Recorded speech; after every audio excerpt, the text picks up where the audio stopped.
Hello, everybody, and welcome to today's episode of H1Z1 Dead Feature Rant. On today's episode, we have some awesome folks. We have Daddy-O66 in the upper left. We've got Serial in the upper right. And, no, bro, I don't think have you been on the show here yet? No, not yet. No. Not yet. Okay, cool. Serial, I know you've been on, and Daddy-O, definitely you've been on. You've been on, like, going way back, if I remember, so... Yeah. Awesome to have all of you guys up. Holy crap, everybody. Early access. It's here. I know! It is here. It is Oh my here. god! So, episode 36, Onward to Victory.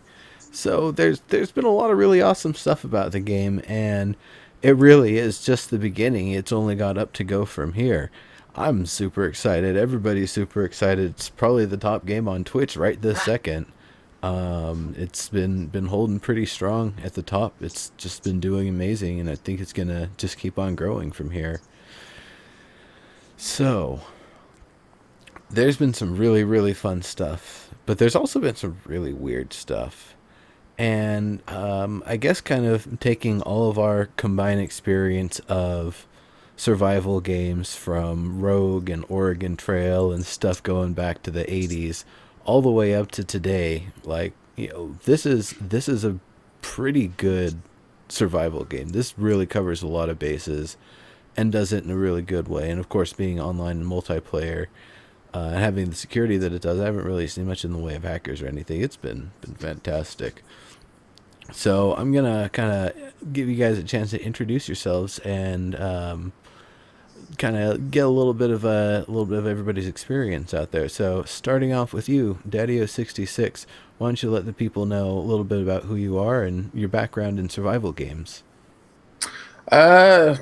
Survival games. Well, hell, you can go back to Mech Warrior Online for survival games. PvP online games have come a long way since then. I've been playing a lot of Rust lately. New game called Grav. Of course, now I've got 40 some odd hours in on H1Z1 already.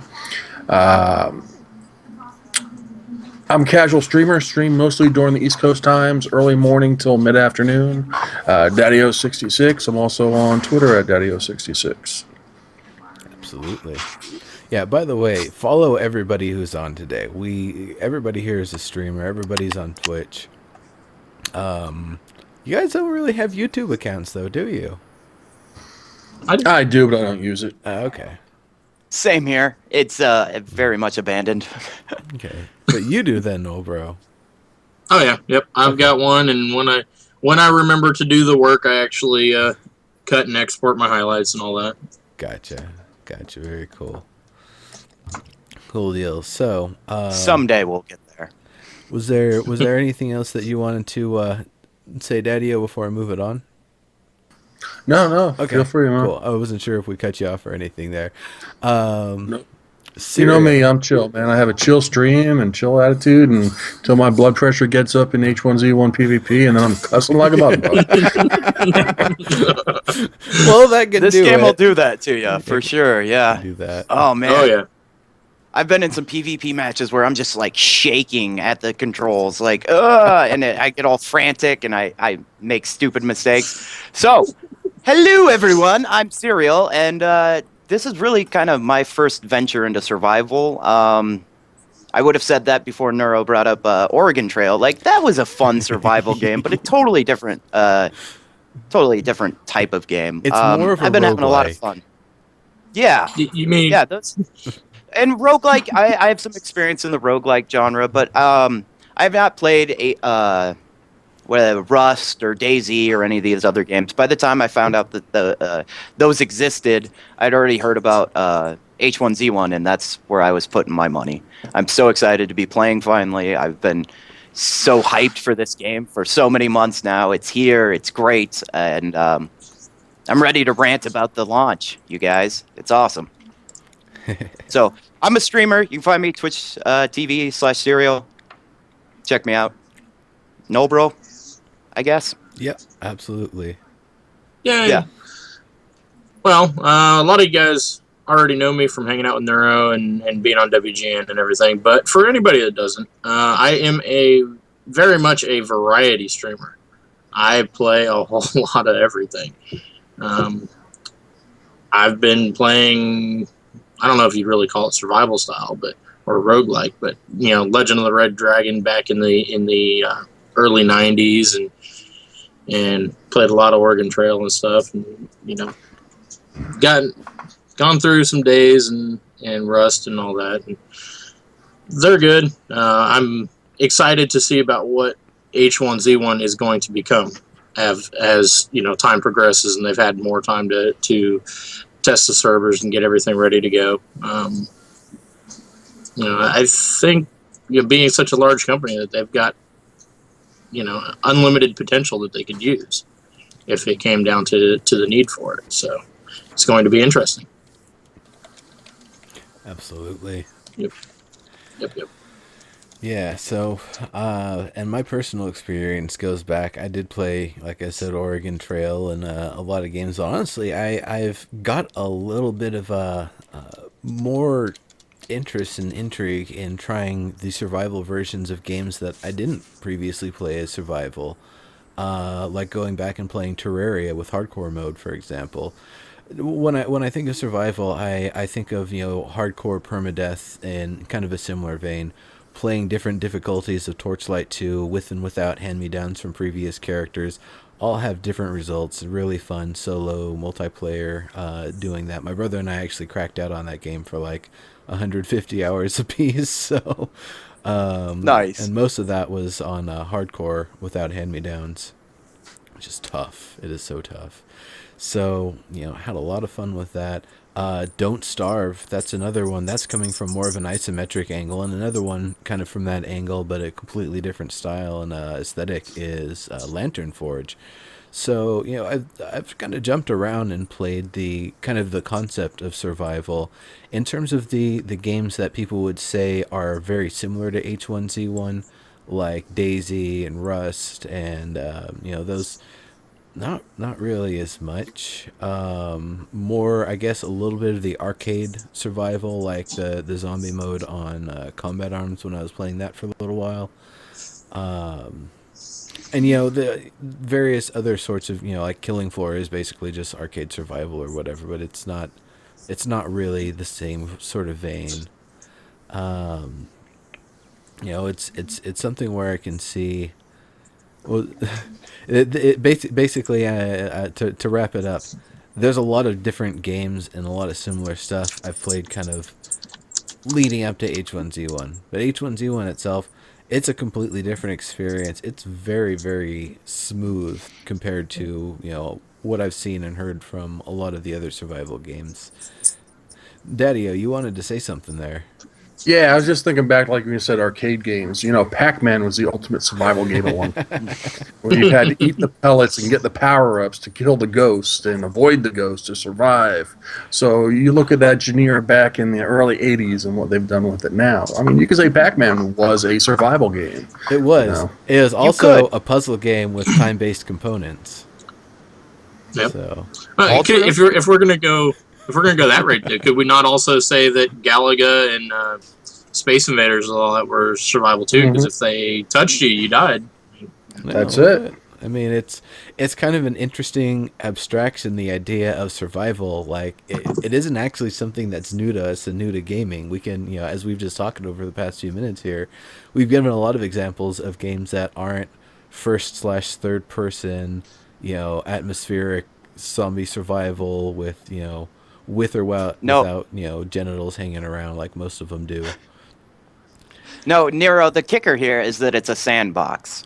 Like, that's the kicker. I was playing H1Z1 the other day, and a friend of mine came over and was checking out the game. He thought it was pretty cool, but he's like, "Oh, this looks really buggy. Why would you want to play this game? It's broken." I'm like, "Dude, it's not really a game. It's the testing phase of a game. Like, it's day 2. It's got a few problems. It'll get there. It'll get great." So he brought his PS3 over and made me play some Call of Duty Zombies with him, which is a survival game, I guess. But, I started really looking at it because I hadn't been a huge sandbox gamer. Sandboxes are still kind of new. I think this is really the year of sandboxes in the game industry. That's what I've been saying. This is the year of the sandbox. Yeah, I definitely agree with that. But, I was not a Minecraft gamer, and I didn't really understand the whole sandbox genre. What do you do? What is the point? There are no points. There is no end game. There is no bosses. There's just the story you make for yourself. And I'm really finding myself addicted to this genre versus the survival Call of Duty zombies, like just kill for points. Like I'm so over the points. Like I don't need points in my games anymore. Like these aren't games so much as they are virtual worlds. Points are for kids. Like the point of H1Z1, the point of the game is to survive. You're going to die, and you're going to die over and over. Just try to live a day longer this time. Try to do something different, Try to survive. You're going to die anyways. Like, H1Z1 is life, man. You're going to die. That's the only thing you get to do in this game, guaranteed. Just try not to do it, Yeah, really. Pretty much. So, that actually is a great segue into the first point. The first thing that I want to discuss is the idea that pay to win is a fallacy for a sandbox game because there's no such thing as winning. This has been an ongoing discussion in Landmark for the past year. There is no such thing as winning in Landmark. You can get some cool stuff, you can make some cool stuff, you can show off, you can, win PvP matches and stuff, but is that victory? Is that, the end game? Have you beaten it at that point? For me, World of Warcraft, I beat it when I stopped subscribing and stopped playing it. To me, that was, end game. I did everything I wanted and needed to do, and the one thing I couldn't do was basically RNG being terrible. And the RNG is still terrible, so I don't feel too bad about that. But I have a little bit of debate with that. Seeing as World of Warcraft is a theme park and they had cinematic cutscenes, beating the game could be perceived as, finishing quest lines, the epic storyline, and watching the cutscenes. Beating that raid boss, you beat the game until next year and the new expansion and then game. You do it again, and that's the part for me that was. I guess it was kind of the same thing with Ultima Online when my. So many years ago, and my father decided it was time to cut the subscription because I was like 12 at the time. I didn't have income, and it was taking up most of our 1 gig hard drive between the 650 of that and Windows at the time. We only had like 150 megabytes to do anything else with. So it's like the page file and a few other things. And this was even in the days of small internet files. Is just installing pretty much a CD of stuff. It was mostly music, I think, at that point.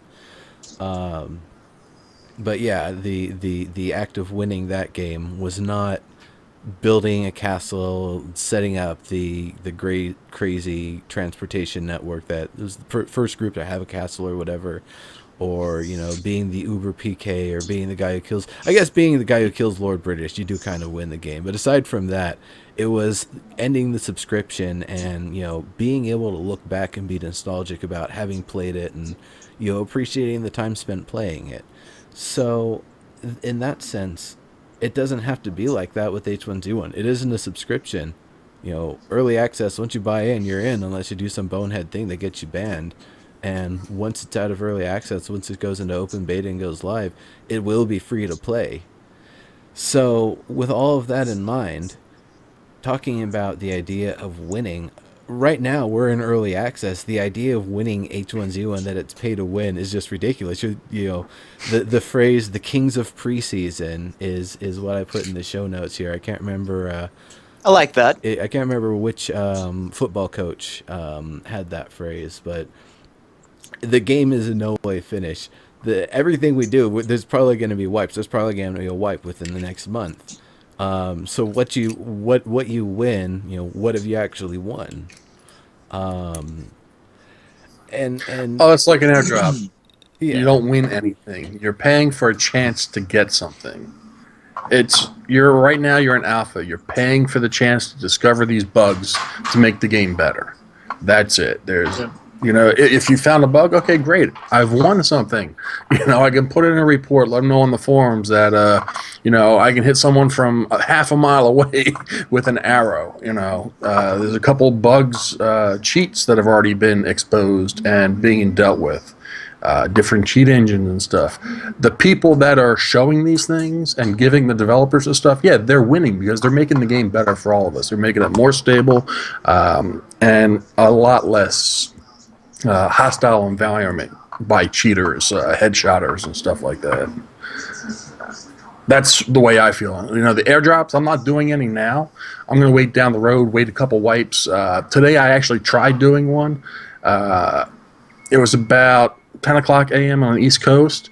There were not enough players on the server. You need a minimum amount of players on the server before you can get an airdrop. Yep, minimum players. I think the number's like 125 or 175 or something like that. So, Man. so Yeah, you that makes don't sense. win just by calling it an airdrop.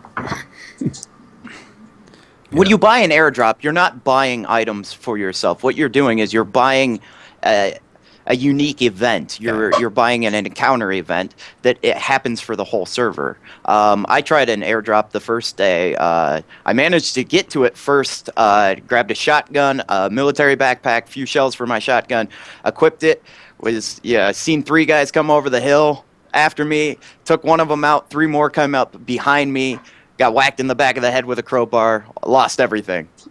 Pay to win? Yeah, pay to win. I paid to win. No. What I did was I paid to introduce items into the world, which I had for a few seconds. I was killed. That caused instant durability loss on those items. Those person picked those items up. They proceeded to use them, I guess, or were killed by a zombie. Anyways, condition and durability affected those items, or they died. You don't keep anything. This game is in no way pay to win, and anyone who says it is a complete idiot. I'm sorry, get over it. You're an idiot. Now, Counter Sniper makes a point here. Pay to win is the conceptual term that people use to describe when a game to describe a game when you can pay to have an advantage versus players who don't have a wallet to compete. Now, I wouldn't say that's the case. Airdrops, you have to Someone win else that got it. airdrop. They didn't pay for it. That totally beats what the concept of pay to win in this game. I paid for it. Someone else got it. Sometimes You bought a people- lottery ticket, and if you I had the winning paid to increase combination, someone you else's won. power because they had more friends than I did. Yep. You know. This is not paid. I wouldn't say a lottery ticket. I would think more like Russian roulette, where it's like this giant chambered revolver. It's got like 50 chambers to it. You know, maybe 1 or 2 of them have bullets. Maybe 1 or 2 of them have, blanks that just, deafen you for a bit. Some of them shoot, golden confetti, but you only get to shoot it once. That's kind of more what an airdrop feels like at this point. You're not winning anything. Not only do you not know which bullet's going to come out, you don't know which head it's going to be pointed at. Yes. It's not necessarily going to be even your own head when you pull the trigger. Like, because Exactly. they drop zombies. You could pull an airdrop off and it lands right in the middle of someone else's base and drops zombies on them, and it kills them all because the zombies kill them, and then you could sneak in and grab their base and the supplies. It's totally luck of the draw versus, skill and player level, what you invest into it, and how many friends you have online to help you try to conquer this event. Yeah. It's a world event that you're paying to introduce It to the is. world. Oh yeah, totally. That's it. You're not buying anything for yourself at all. So on the Alright, subject... Sorry, go ahead. I was just gonna say one of my friends was wanting to drop in an airdrop last night when I was playing. He's like, I had I think it was 8 people on TeamSpeak, and we were trying to meet up. He's like, well, let me just drop in an airdrop real quick, and we can all meet at that. It's like, would it not be more prudent to meet up first and then do the airdrop versus all trying to run up into it randomly, and we all get there, and there was a group of 3 or 4 that got there before us, and since we're running up individually, they're just wiping us out as we come in. Whoops. That or not knowing who over the hill is on your team and who's not, because there's quite a Yep. bit of distance on the name tags. You don't know who's friendly when you see them running at you. That's why... I've clobbered my friends coming around the corner. I thought they were zombies or lunatics trying you fisticuff me. You can do like different combinations of the emotes. Like you can do what I call jazz hands, where you alternate between these and these and the, jazz hands. It's the closest you could get. You get the idea. F2, 11. F2, F11. F2, F11. Yeah, you can see someone do that far enough away to know. Oh, they're doing jazz hands. They're on the right team. The animations are beautiful Like, if you guys don't know, hit your F row. Like, there is a great variety. It allows for amazing nonverbal communication in game.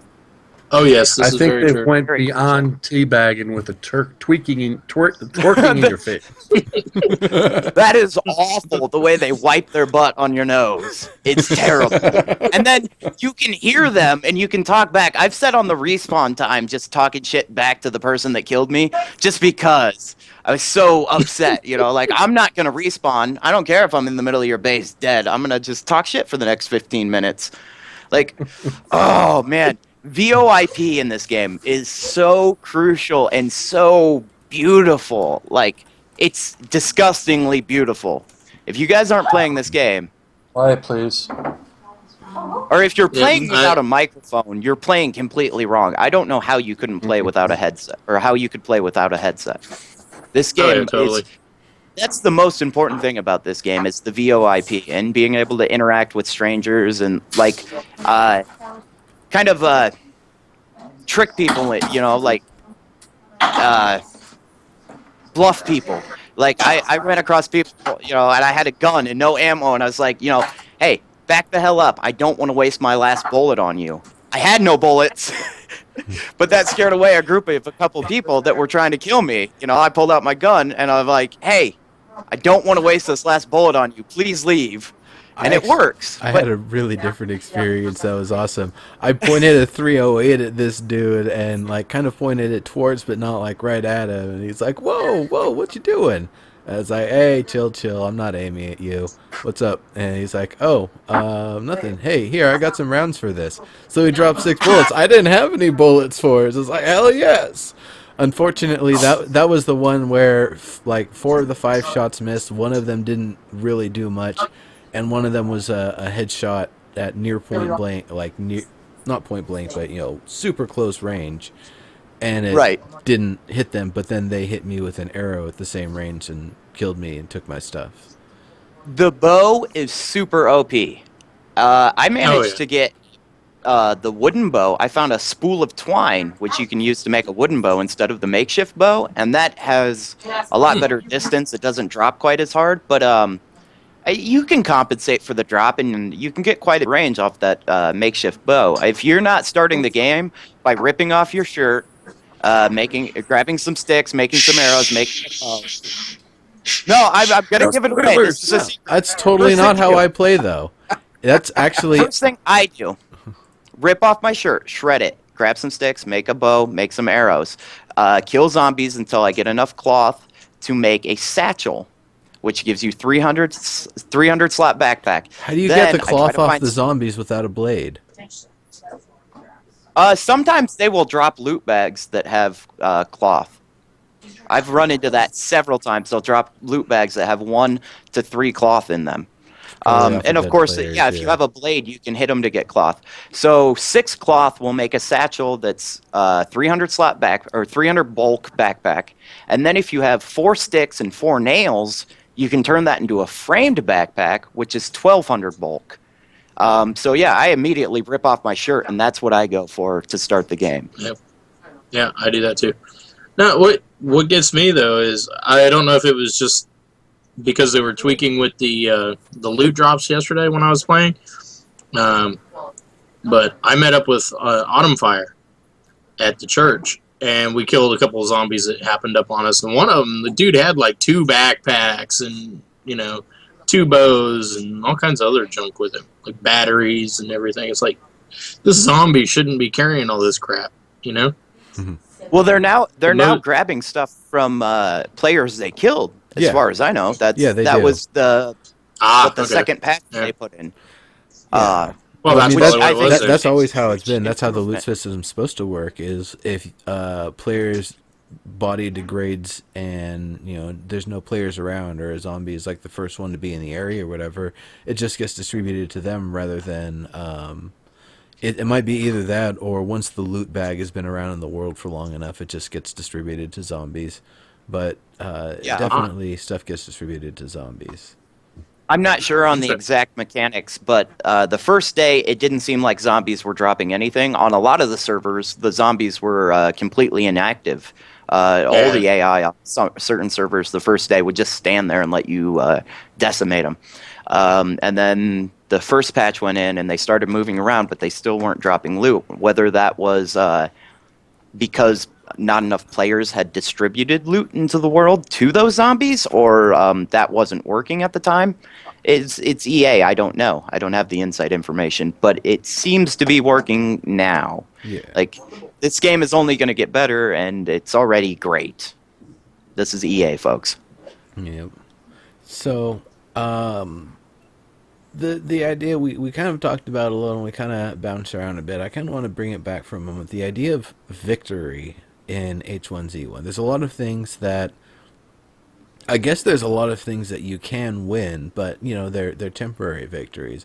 Winning a skirmish, taking down somebody with a lesser weapon to get their better weapon, or the one that I prefer is I just roll around with the with my shirt, pants, and belt pouch or whatever. And if somebody rolls up on me thinking they can get me with the bow, I use a combination of trees for cover and just kind of making my way to them to take them out. A lot of times people can't take you down, especially with the latency if you kind of zigzag a bit. And by zigzagging, I don't mean necessarily AD tapping, because I've already fixed some of that with PlanetSide 2, but literally rotating your mouse left and right a bit, and it'll really help throw them off. It helps throw off like where your head position is, where most people are aiming anyway. It'll help kind of adjust. Serpentine! Exactly. Yes. One thing that they need to implement on my preference is a tree stops you, a building stops you, but you can walk through a player. I've walked through people, and especially in the fights, let me know I'm there to hit you, instead of just walking through you or backing through you. Yeah, I think that's still an artifact of PlanetSide 2. Yeah, I'm not sure I've seen any online games that really have player-to-player collision. I'm not sure that I've seen any. In the zombie survival, like the modern sorts of games, or just in general these days? Just in general these days, like that I can think of, any MMO, any massively multiplayer online game, I don't remember seeing player collision. DCUO has player collision because the players, they probably did it for griefing. Players used to block exits, and if they're blocking the exit, you can't get out. So I can see a good point for it, a bad point for it, with griefing other players. Okay, now I'm blocking this. You can't click on this loot crate, or a chest or something where something's going to spawn. But we have the shove now. Yeah. You can just push people out of the way. Right. Speaking of blocking, before I forget, the way arrows are currently working in game, arrows are they're being left wherever they struck the enemy when the enemy fall, and they're lasting way too long in the world. Like, I don't think they deteriorate at all unless they're picked up by someone. And if an arrow if you shoot a zombie coming through a doorway with a headshot, it falls over dead. The arrow stays. Yeah, no, they know air. about that bug. I'm sure they'll work that out. The one thing though, and then I you would can't say, walk through the doorway. It's so annoying.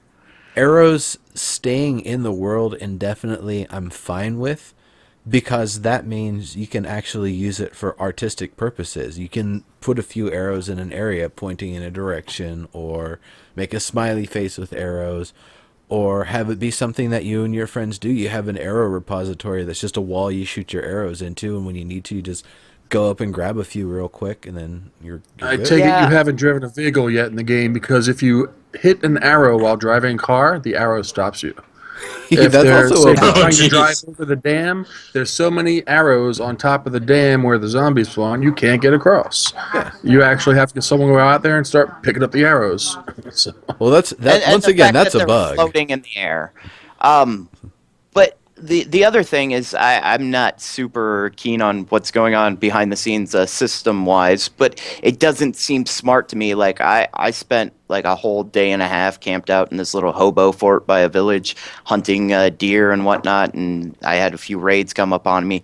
But by the time I had spent 24 36 hours here, there were so many arrows in the world, so many arrows stuck that I couldn't reach, or I was just too busy to go grab them back. Like, I put maybe 1,000, 1,200 arrows that were continual props that needed to be monitored by the server.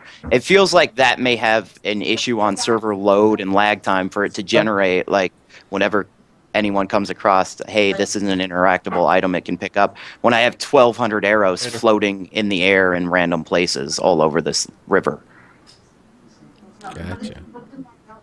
Like, I do like the idea that they stay there, but I think there needs to be like a max amount of arrows in an area, or they need to deteriorate over time. They probably and will deteriorate over time. I'm not sure how to balance that issue, what the time is, but I think even 3 minutes after you kill something, 3-minute timer, bam, they're gone. If you don't retrieve it in 3 minutes, you really don't need it. Yeah. that Well, does sound good to me. I could because actually otherwise, see one of the reasons why the arrows don't deteriorate is that they might not have built in items deteriorating in the world yet, because they might not have all the link ups to make sure that items that spawn in the world just because they've just spawned in the world won't deteriorate because they exist in the world. So there might be some technical limitations they're still working out with that.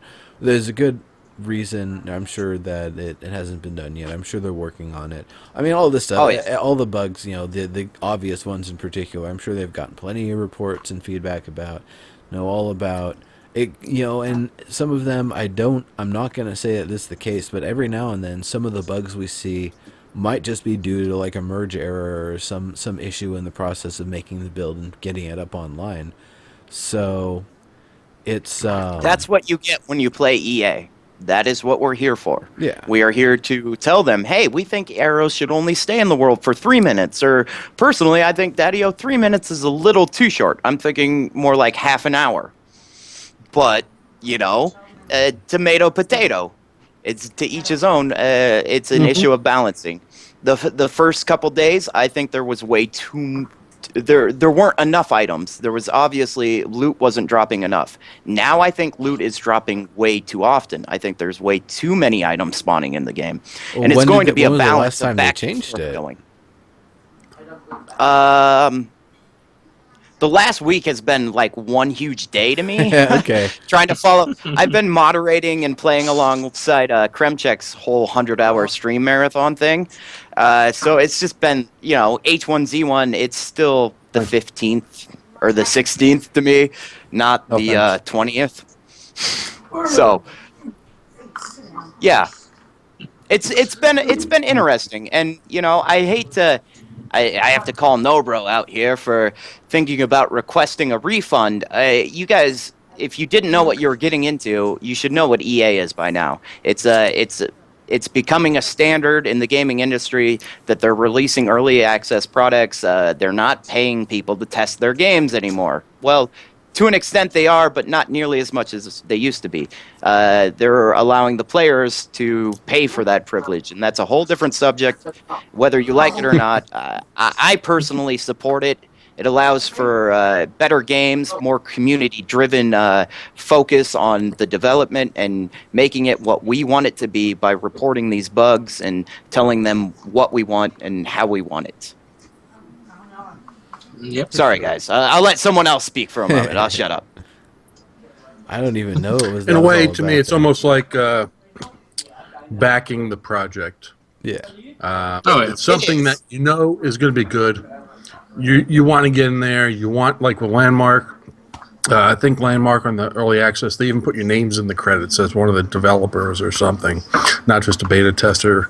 That was their philosophy of Landmark. With H1Z1, I don't think they'll do the same thing, but they do want people to report the bugs, find the exploits, and all that stuff. And that's part of our job. I mean, you're buying into it. It's something that you should invest your time into. Don't play it for an hour and say, well, I don't like the game. Invest some time in it and find out the good points of the game and then the bad points of the game. And then if you don't like it, go ahead and get a refund. Yeah.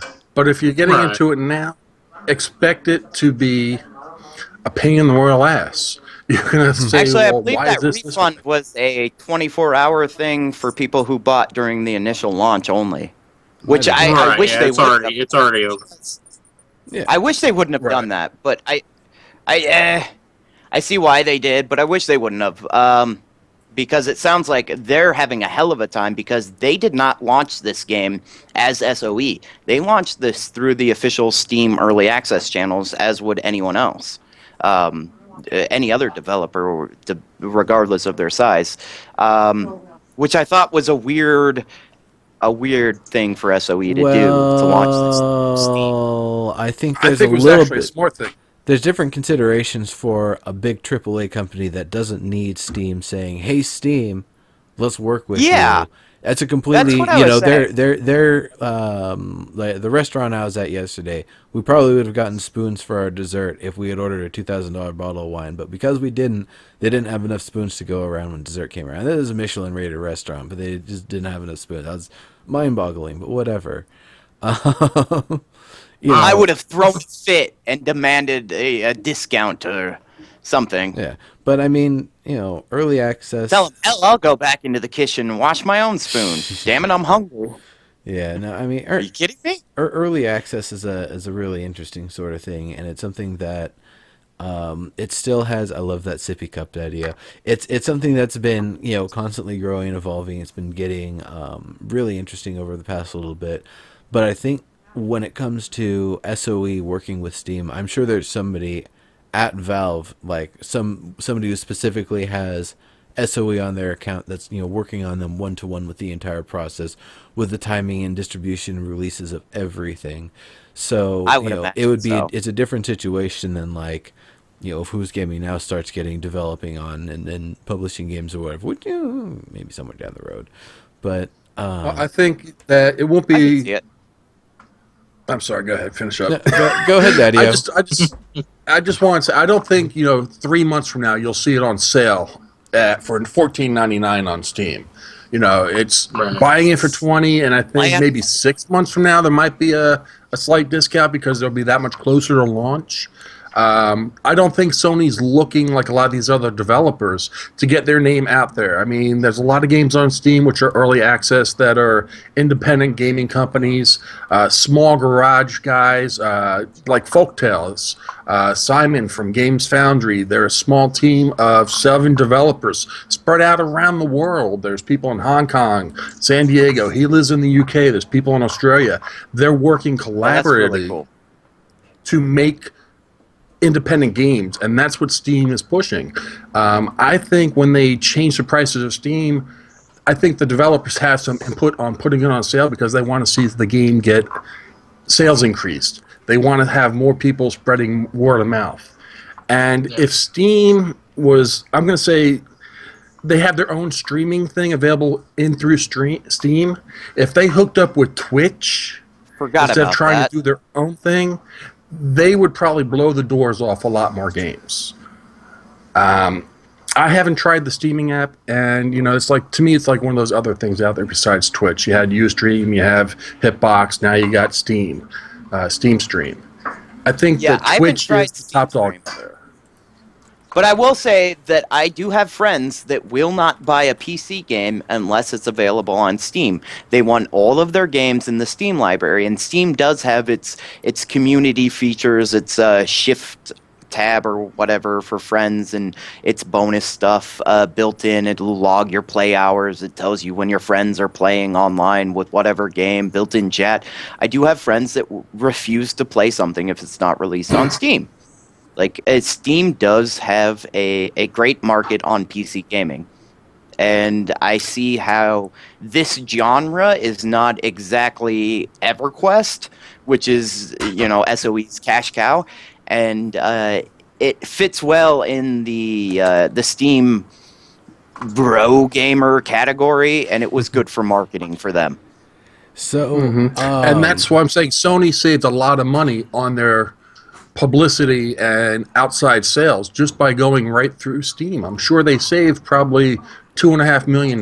Small estimate. I'm going to say $2.5 million on advertising. What about the because fact that? all they've What done about the fact? is stream about H1Z1 and publish Yeah. it through their Yeah. through Steam. What about the fact that they didn't have an official site before launch outside the Reddit community? It's really weird to see a AAA publisher act so much like an indie company. And I'm going to have to bring up Player Studio, which is not in H1Z1 yet, but is planned, as far as I know, for designing 3D assets and implementing them in game. SOE has been really awesome with allowing the community, the players, to help them design the game and every asset of it, testing, designing assets. Just they've been really very open in a way that you don't expect from a big AAA publisher to act. You'll never see EA or Bungie or somebody do something like this. Electronic Arts. Yeah. That has been a Yes. huge Electronic Arts. Yeah, when we say Early access. for me, when I say it's EA, and they're like, "Oh, I hate Electronic Arts." Yeah. No, early access versus Electronic Arts. You know, is- I Well, gotta. I mean, they have their own thing. They have, what is it, Origins for Electronic Arts? Origins Yeah, launcher. well, I mean, all the AAA's are doing that. There's Origins, there's Uplay, there's Arc for Tryon or whatever. So everybody's got their own thing. There's one thing though, the points come up a couple of times, and I really hope they don't actually put H1Z1 on sale ever, for two reasons. For one, it's already cheap enough, $20. So was Landmark. So is Landmark. So was Landmark. I mean, you invested $100 in Landmark Landmark sale. buying at the top tier, and then 6 months later you're buying it for $49. You know, 33 actually. And the other thing yeah, 3. is I've got beef with the unlicensed distributors, unverified, unlicensed, unregulated distributors on G2A. That site is scammy. You can get your credit card stolen stolen on that site. Do not use that site.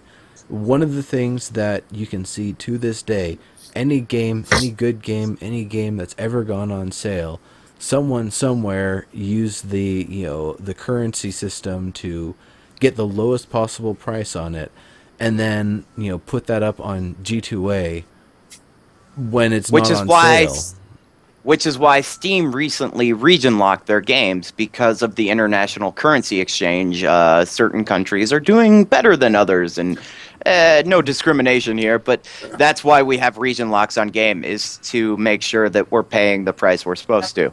well, based back on when minimum Alien wage. Isolation came out, I bought a key. It wound up being a Russian region-only key. Couldn't play it in the U.S. Russians Yep. have problems right now. So that's one of the things I really worry about. That site is notorious for having a lot of bad beef. Like, I actually spoke to, I'm not going to reveal who it was. I spoke to somebody at SOE who they were worried about Landmark keys showing up on G2A, and sure enough, their fears were justified. And once again, you never know if what you're getting is a secure product or you're getting a faulty key and your credit card stolen information. Your credit card information, Yep. I'm getting the order of that wrong. It says gin here. You're drinking my drink tonight, hey, Nora? Yeah, you're drinking my drink. Bombay. No, I'm a gin man. Bombay Sapphire.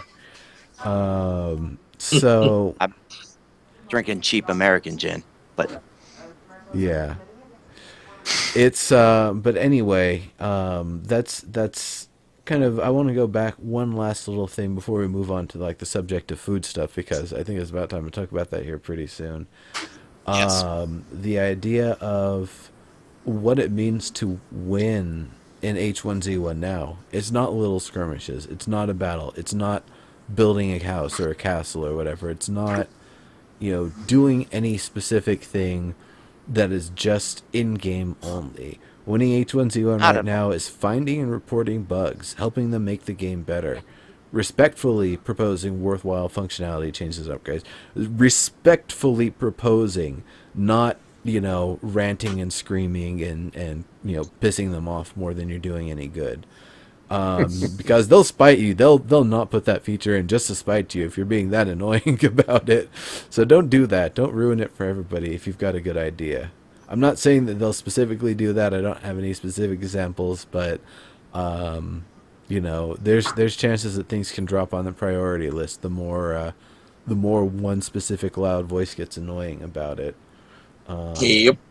I'm not saying SOE does that, but I'm not saying that it couldn't unconsciously happen. So don't do it. Be respectful about things. Do not engage trolls in pay-to-win debates. It's not worth it. It's really not worth it. Pay-to-win debates Yeah. don't make any sense. We've talked that through pretty much as we need to here. I'll have to bring up the fact that H1Z1 had something over 1,000 reviews before anyone ever actually got in game on Steam. Well, Over I got my 1,000 chance to reviews play it before at the SOE server ever Live. got up. I know Noro played it at SOE Live, so we actually had some hands-on, and when I put my review of it up back then, it was from what I played on the game. People that put these posts up didn't even play the freaking game. It's like, it's like reading being in a book club and not reading the book of the month. Leave the damn club already. If I was in a book club, I would totally do that and just be that guy who's like going off the cliff notes or like, I saw the movie version. I watched the movie, exactly. Yeah, that movie sucked. Terrible Actually, actors. I would rather play the video game of it and tell them, the book sucks because it's not interactive enough. Yeah, actually, I did play a game recently that is like an interactive book. Not going to specifically endorse. I'll talk about it later, though. It's a good game. But anyway, the one other thing I wanted to say was, right now we have the opportunity to play the game in its earliest days, to know what it is now, what it was in its earliest days.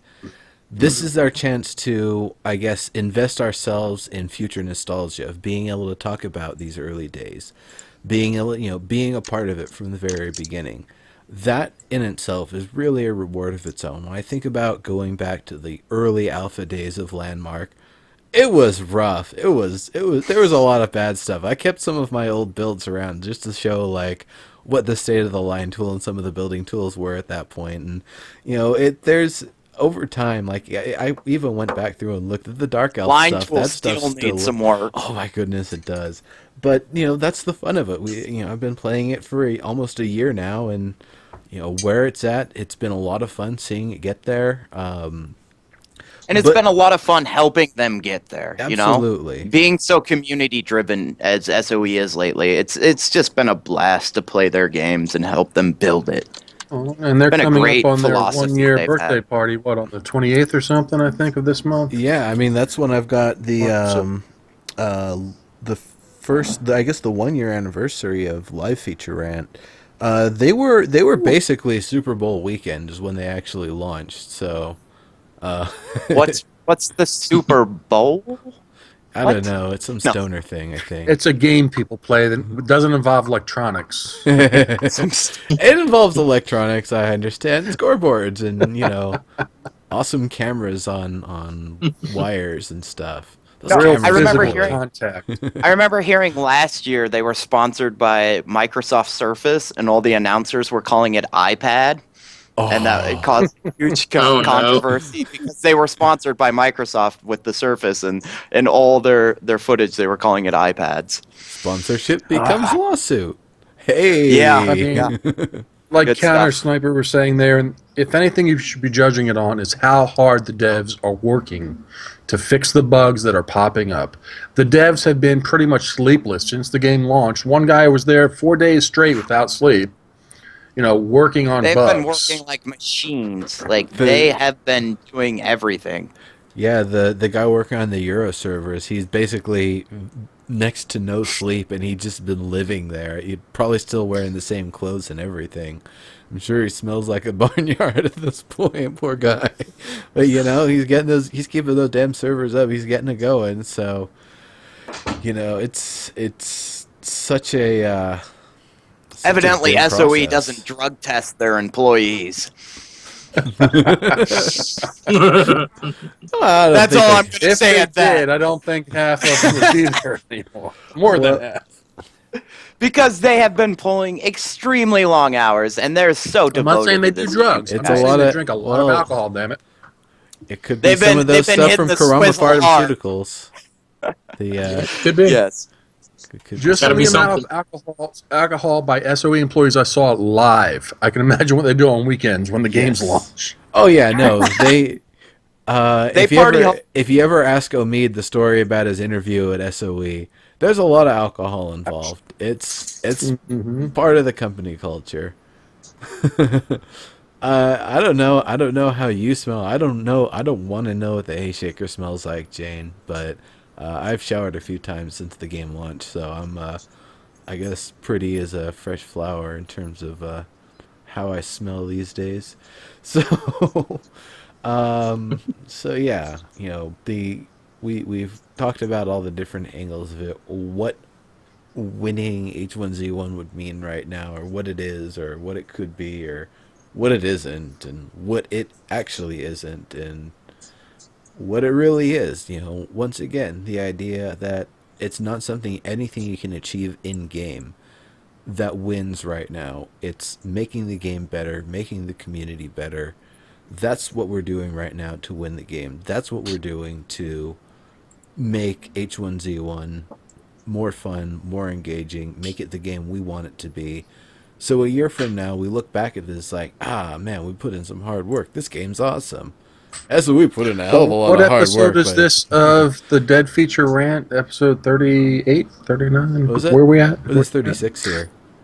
36. Yeah. So, I mean, there's been a lot of hype in the game. A lot of streamers have been supporting the game since it was announced. Come the 1 year anniversary of launch for H1Z1, you're going to see pretty much 80% of it refined and changed. So it's going to be an ongoing process, and the devs, like I said, they start with Landmark. They're trying to be totally transparent with people. This is what we're doing. This is what to expect. It may break every now and then, but we'll fix it, so shut the fuck up. Okay? It's like it's their game. It's their creation. Let them do it and, support them. If you're going to criticize them, give them constructive criticism. Don't say, I want it this way and I want it now, damn it, I want my toys to play with. No. You have to say, dude, all right, the night and day cycle. Nighttime seems 3 times longer than day. Can you balance it out, please? It would be nice if we had a sunny day every now and then instead of torrential downpours. So I love the torrential downpours. I have to go off and say something. H1Z1, it has the best weather effects, the atmospheric, just graphic beauty that I've seen in any the game. Seasons change. Oh my god, it is so amazing. I love the game, love the fog, watching the dust blow over the hills. It's beautiful. I love it. Like I know it's all PlanetSide engine, and I can't wait to see them leverage some of the weather technology that they've developed for H1Z1 into PlanetSide or Landmark, because it's all the ForgeLight engine. And I see them developing not so much individual games as their own platform for allowing the community to build games themselves. Really, in this sandbox era, that's where I see things going. If you look at Landmark, you're SOE. creating stuff in Landmark that is your own game, especially now with linking and triggering. H1Z1's not going to allow that much creativity. But hopefully they'll give you more designs with the bases you can build, how to fortify. I was watching a streamer play with landmines the other day. Put one down, boom, blew up his base, blew up everybody around. Whoops. It's like, whoops. But that's how you find out. Yep. If Sony's nice enough to put PvE servers on. I've played on the PvE server. I've tried it. Yeah, they have PvE servers. Yeah, PvE. I'm PvP and PvE. I played on some of the PvE, tried to learn some of the crafting skills, some of the gathering, what's going to spawn where. It's kind of boring. Same character's every been time I alive die since on the first PvP, day. I think, hey, I'm going to go to PvE because I'm tired of people trying to fist fight me every time I spawn. And I say I'm going to go to PvE, but I'm like, no. Let me respawn on PvP, try to gather up basic supplies. I'll log out and wait for a minute and then join PvE, and I get caught up. Like, this game, it's always oh, I just died. I'll play one more match, and I get so far, and then I die. Like, this game, you will die. So It's here's one why feature I hate wish they the would put in pay-to-win argument. in Everyone game dies. is give me a life and death counter. How many times I died, how many times I've killed somebody. They talked. How long I'm They ahead. talked a lot about that in the pre-show, the press event pre-show. They talked a lot about like a life and death counter, how many kills in this weapon type counter that would be exported to a text file that we as streamers would be able to implement as a live updated counter in our streams. And yeah, I'm really excited to see that sort of information be given to us. I also know that a few viewers have asked me a new company. I don't know the company, and if I did, I wouldn't say it because I'm not about advertising unless they pay me. But a new company has a heart rate monitor built into their game, and somebody was asking me about getting a heart rate monitor up on stream because some of these PvP interactions, you see someone and it causes genuine fear or the genuine also causes rage. conflict of Well, verbal intimidation and trying to like talk your way out of a situation. Okay. And it's such So- a great game, guys. During the marathon, I logged in. It was Baby Swoops playing with Kari kind of overseeing, and she didn't quite know what was going on. She tried to swing at me, didn't realize till Kari said, "Oh no, that's Neuro," Oh, and then watch stopped. that. And Yeah. then this dude came up and he kept saying, you know, chill, and asked where we're going or where town is. And I said, I don't know, but I'm going this way. Then he started saying chill a couple more times and fired an arrow. And at that point, nah, I pretty much You spent shoot at like me. I Go literally down. spent the next 5 minutes, like the 5 minutes of the server going I down, watched that. chasing him, trash talking him trying to turn around, knock an arrow and fire at me, but not realizing that's not how the bow works. Me running behind him, giving a jab cross in the back of the head, and then him get and then I finally finished it. We stopped at a point, and it's like, you know, all right, you chill, because he kept saying You chill. both ran out of stamina. No, and we you- didn't. you- We didn't actually run out Oh, of no. stamina. I just wanted. I wanted to see if he had had enough. So I was like, all right, you know, okay, chill. Not gonna try to shoot me. All right. I made sure I stopped at a point where I was near a tree. I used that tree for cover. I used the next tree for cover. Saw 2 arrows come at me. Used those same trees for cover to come back at him. Punched him out. I think he didn't hit Like me at all. 3 Actually. minutes before the server went down. Yeah, for the and then patch. still trash talking him the entire time. Like, yeah, oh man, why'd you have to do this? Why'd you have to make me chase you down and punch you in the back? You know, now I gotta take your loot, and you know, I gotta get separated from my friend. And look at you doing this. Only 2 minutes before the server goes down. Why'd you do this? You know, just How you know, dare a you few make minutes me of that. hunt you down and murder you? Exactly. So- I'm kind of the Before the We've server done went it. down. I don't need a heart rate monitor. I need a blood pressure monitor on my screen. Yes. Hell with the heart rate. My blood pressure will just shoot right up because it's like, you know, people want to smack talk all you want. Either put up or shut up, you know? I'm sorry. The way you win in H1Z currently is just having great role-playing experiences via VoIP in random group encounters, you know? Running across that person that's like, oh, no, I'm friendly, don't shoot, I'm friendly. And then, you know, you guys clear out 2 little bases, you hit some loot, and while you're picking up the next bag, that guy decides he wants to bash your head in with a crowbar while you're looting a loot bag. And then the drama that unfolds from there. That's what the game's about, is storytelling, breathing life into your character, and really getting attached to him and trying to make him survive. I've seen several people die of dehydration or starvation, and like it's so much fun to be invested in keeping these characters alive, keeping them nourished and keeping them safe. And it's a weird experience, but I'm loving it. I'm loving the hell out of it. Yeah. Yeah, I'm usually one to let people go. You know, you just run on the opposite side of the street or whatever, and as long as they keep going, you know, I'll turn around and check them. As long as they keep going, that's fine, you know. I do get an itchy trigger finger from time to time, but usually as long as they're cool, you know, fine. But as soon as you come up trying to swing or you pull out a bow and try to shoot at me or something, it's on. Nice. I'll either kill you or I'll go down trying, and I'll still be talking shit while I'm dead. Yeah.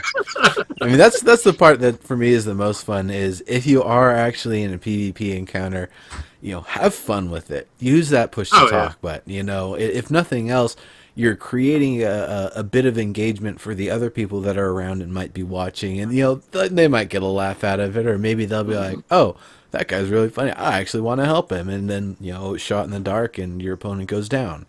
Or you go down. They might be a terrible shot. Who knows? Exactly. But it's about living these experiences in this virtual world. There are no points. There is no pay to win. There is no score. There's not even like a kill death ratio that's recorded by the game at this point. It's just about. I would love to see a kill death ratio and more in-depth statistics like they spoke of. I'm sure they're coming. We'll eventually get that. But, I mean, it's just about experiencing the world. This isn't a game. This is an apocalypse simulator. It's how you're going to interact with the community, how you're going to learn to survive this world, keeping your character alive. The only thing you're guaranteed in H1Z1 is death. Yeah, pretty much. I guarantee you, you're going to die. I don't care how many games you played, how uber elite you think you are. You're going to die. Actually, on Shock's server, that wasn't the case. When Mini Shock jumped on to play H1Z1, I jumped on to try to join him. Didn't find him once, but I also never had to die. If I wanted to die, it was up to me. Literally, one thing hit me the entire 3 hours or whatever I was playing there. And the one thing that hit me was a zombie, because I didn't realize the furnace doesn't actually cook meat and take care of the dirty water and sanitize it. So I was standing there for far too long. Things. Yeah, so I eventually one zombie, it managed to hit me once, and that was the only damage I took. Other than that, I ran about 5 feet away from a bare butt. It yelled and got pissed off, but I was able to use a waist-high rail, which is the tactically most relevant piece of terrain in the game. Just jump back and forth, and eventually I was able to use that in a bridge to make it de-aggro. So I used jumping over the guardrail on a overpass in order to kill a bear. Which bear steaks are delicious. But I managed to kill a bear that way. Nice. But the point is, you didn't stay in that supermarket or that gas station 5-6 minutes long enough for that 6-man biker gang with the biker helmets to show up and kill you for fun. You will die. The most important thing I've realized from H1Z1 is don't stay in one place very long. Stay far away from roads. If you have to make a trip to go raid a gas station or something, run in. Don't search all the containers. If you don't see something sitting on the ground on proximity loot, get the hell out of there. Because it's only a matter of minutes before someone else spawns in the local region, sees the gas station, runs to it, and you're getting ambushed by some noob wanting to fight you fisticuffs. And I gotta ask. You're at 65% health, and they're at 100 because they just spawned, and you both only have fists. You're screwed. I gotta ask here, Counter Sniper. Please specify. Did you die? Was it a running car that was parked that you walked into? Was it a parked car that you entered that you died? I'd really like to know what it was. Jumping on a parked police car. Okay. Was the engine going or not? Because that I'd really like to know. Daddy-O, what you said in chat a little while ago definitely makes sense. The idea of not just creating a map, but being able to create maps with finer detail than what we have right now. The big map, I can spawn somewhere that I can basically walk around in a radius and see 0 landmarks and not know at all where I'm supposed to go. I think there's maybe only 1 or 2 of those, but those wilderness spawns that even if I had previously made a map and kind of know what the area is around there, I'd be able to work with it. But right now we have the map that's pieced together based on the stuff in the game. Right. There's also a link I just posted in the channel. There's a online map. You can type in your location on it, and it will pinpoint exactly where you at. Ooh. Yep. I hate that. I hate I hate that. it too. I'm gonna go on a tangent. I played for But the- 4 days before I realized there was a /LOC command. I hate it. I'm Once you constantly learn lost. I don't realize. the LOC, I have no idea you're not how gonna to get lost. read coordinates. I do LOC and I just can't read coordinates. I'm perpetually lost in H1Z1. I have an amazing sense of direction in the real life. In H1Z1, I'm just running around in Yosemite National Park so for some reason. the first coordinate As is your long as the east sun west. goes up in the east, comes up in the east and goes down in the west, you shouldn't get lost. East, west, Inside of north, H1Z1, north, we south, can't see the friggin' sun half altitude. the time. You don't see Yeah. shadows. You can't tell your direction. So the LOC is serving a purpose for that. It's telling you your heading, and it's telling you your X or your X and your Z. Actually, and your Y. hold on. You have the Have you order guys wrong, found a Serial. compass in game? So Oh, what was that? the order's It's wrong? actually, let me give you the 3D programmer, the hand position or whatever to remember. So X, It's that's altitude. your horizontal, that's your east west. Y, Okay. because we're looking at a Latitude. 2D graph first, is your altitude. So the second in your LOC is actually how high you are.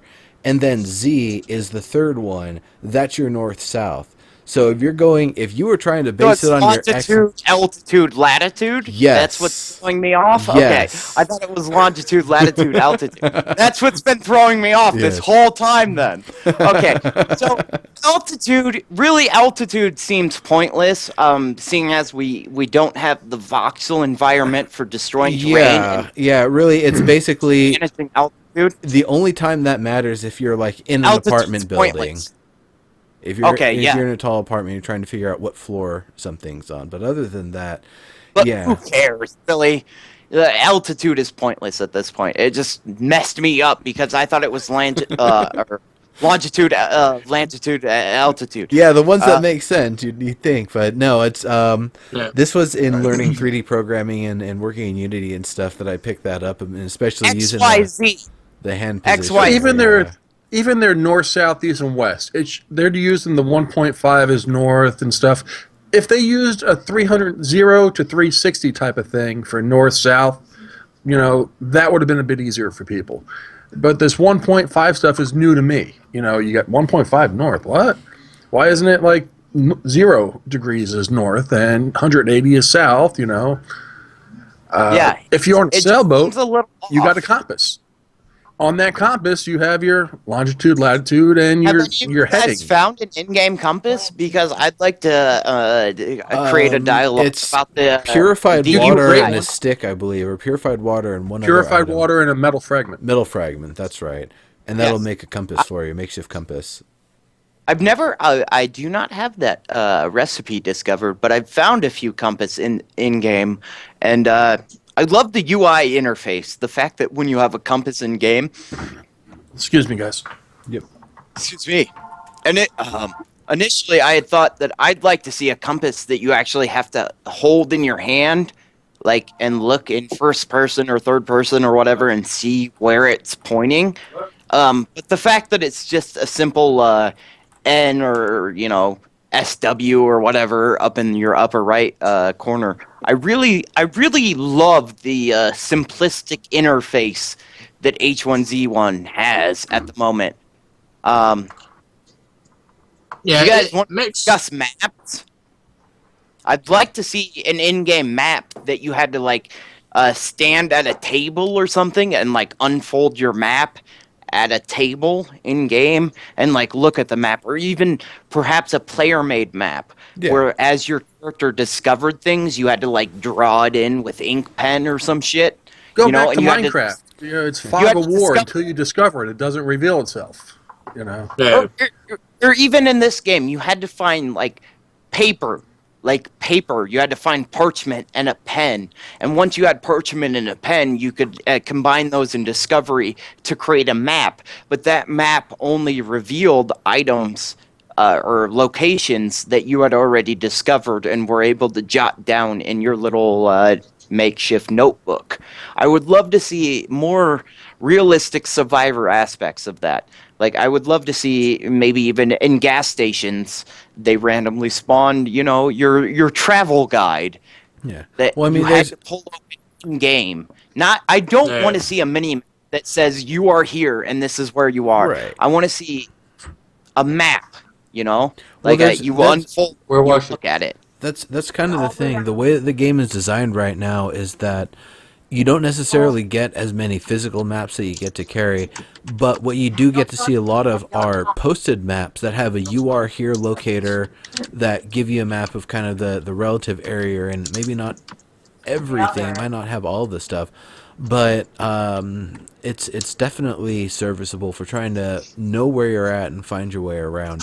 There's some landmark signs around the area, like there's I think the was it the 14 North where it meets like West Yeah, if you're on the Green if you're on something the Street. interstate, they do Green have Barrel or Magpie. Yeah. they do have the as you enter each city or localized area, they do have that big map. But I would like to see a player held item that needed to be used in real time in the game engine, not a mini In the map. real world, that map would have been ripped off the board, and you would have taken it with you. Yeah, pretty Right now in much. game, Exactly. you're sniper based I would like to when see you're that. reading that map. You know? Maybe Um, it took 3 hours to respawn, but if you came across the billboard, you could rip the map off, fold it up in your pocket. But if you ever wanted to look at it, you had to like click unfold and be at a table in one of these barns or something in order to look at the map, but you would be able to look at it. It wouldn't tell you you are here and this is your location or whatever, but you would be able to look at it, and that map would no longer be on the town billboard for whatever the respawn decided by the developers was, you know. Yeah. Personally, off the top of my head, I think 2-3 hours is a good chance for that, but how many people do we have on a server? It's a balancing issue as far as that is concerned, or any other mechanic is concerned. We're in EA. It's all about balancing and bug fixes at the moment. Right. I would totally agree with that. I think, though, that you shouldn't necessarily have to have a table, because if you look, I mean, that map's not that big. I like the idea personally that you could pull it out of your pocket and like you're holding it up in front of you, and you can see nothing because this, you know, you got this giant map in your face, you know, and you can I look disagree around at with it and everything. I think the map is huge. I love the fact that if you enter the city, they show you a localized region map. They don't show you the world map. They only show you what's in the localized region. And I love the little flavor dialogue that's written on, Oh, yeah. like, "Hey, Betty, car broke down. We moved north," and it's got arrows and, you know, the little it. bullshit.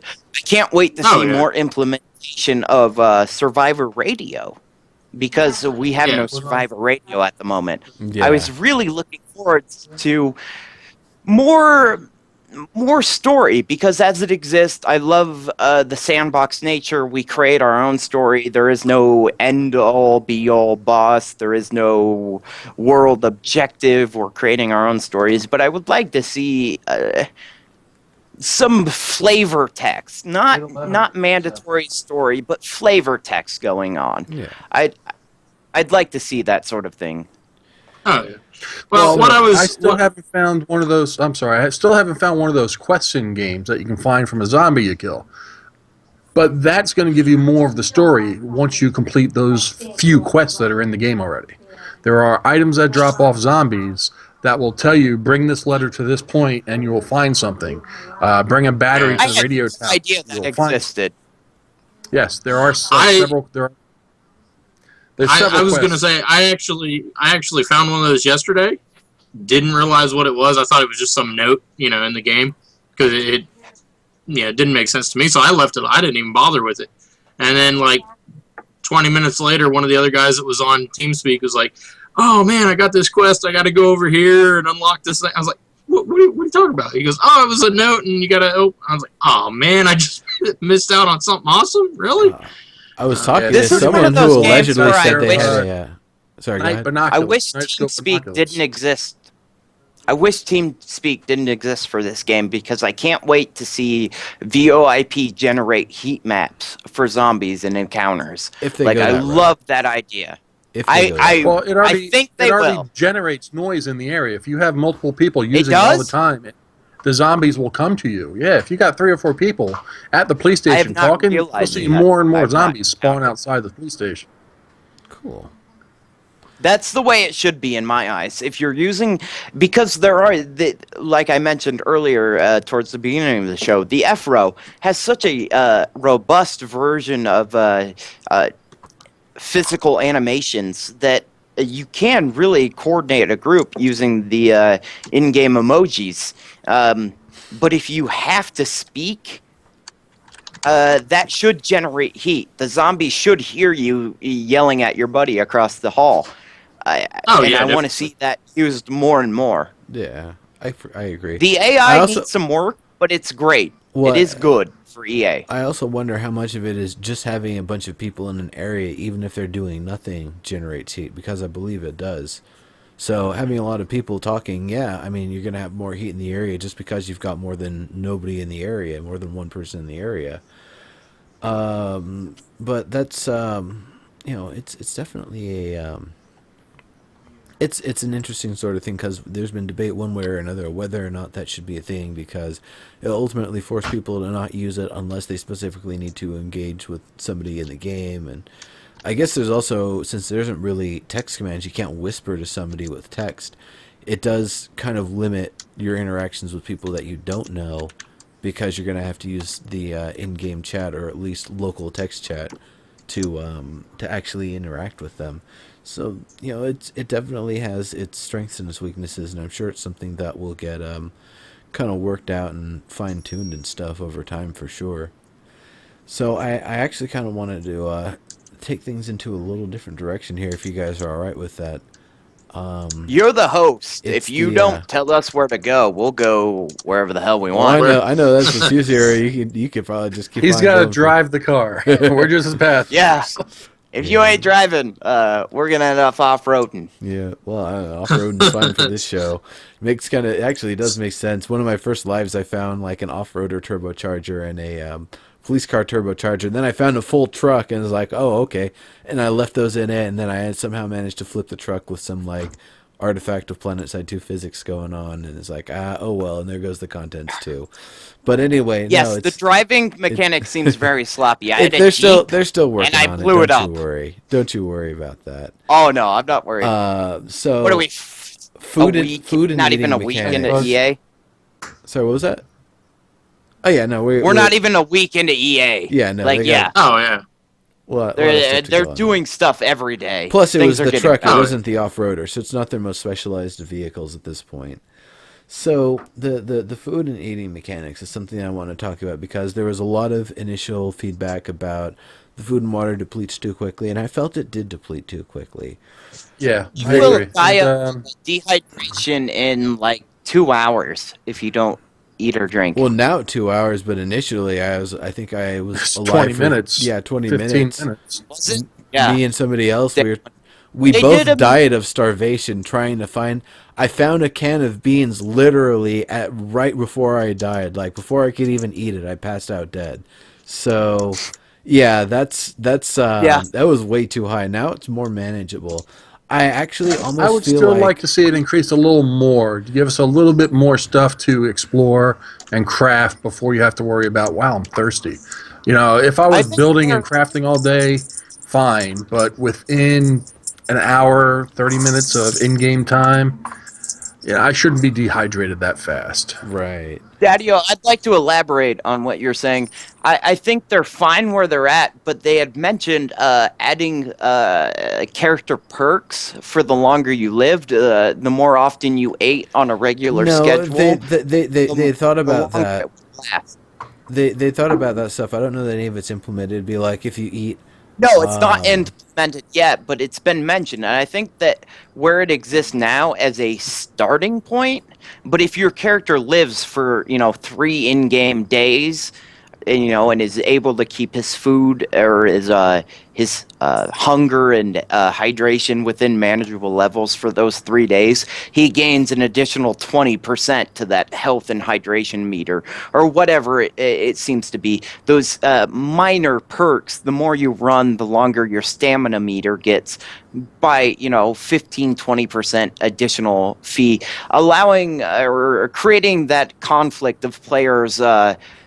Hey, I spawned in the wrong area. I'm just going to kill myself Yeah, off. but then that's much like leveling, and they don't want a leveling system. Yeah. So that would be like experience leveling. It's They it just is need to hard make to it that it's balance that. more manageable for the average player. Doesn't have to spend 20 hours saying, okay, look, I got to start collecting 50 berries every 20 minutes just to keep up my stamina and energy.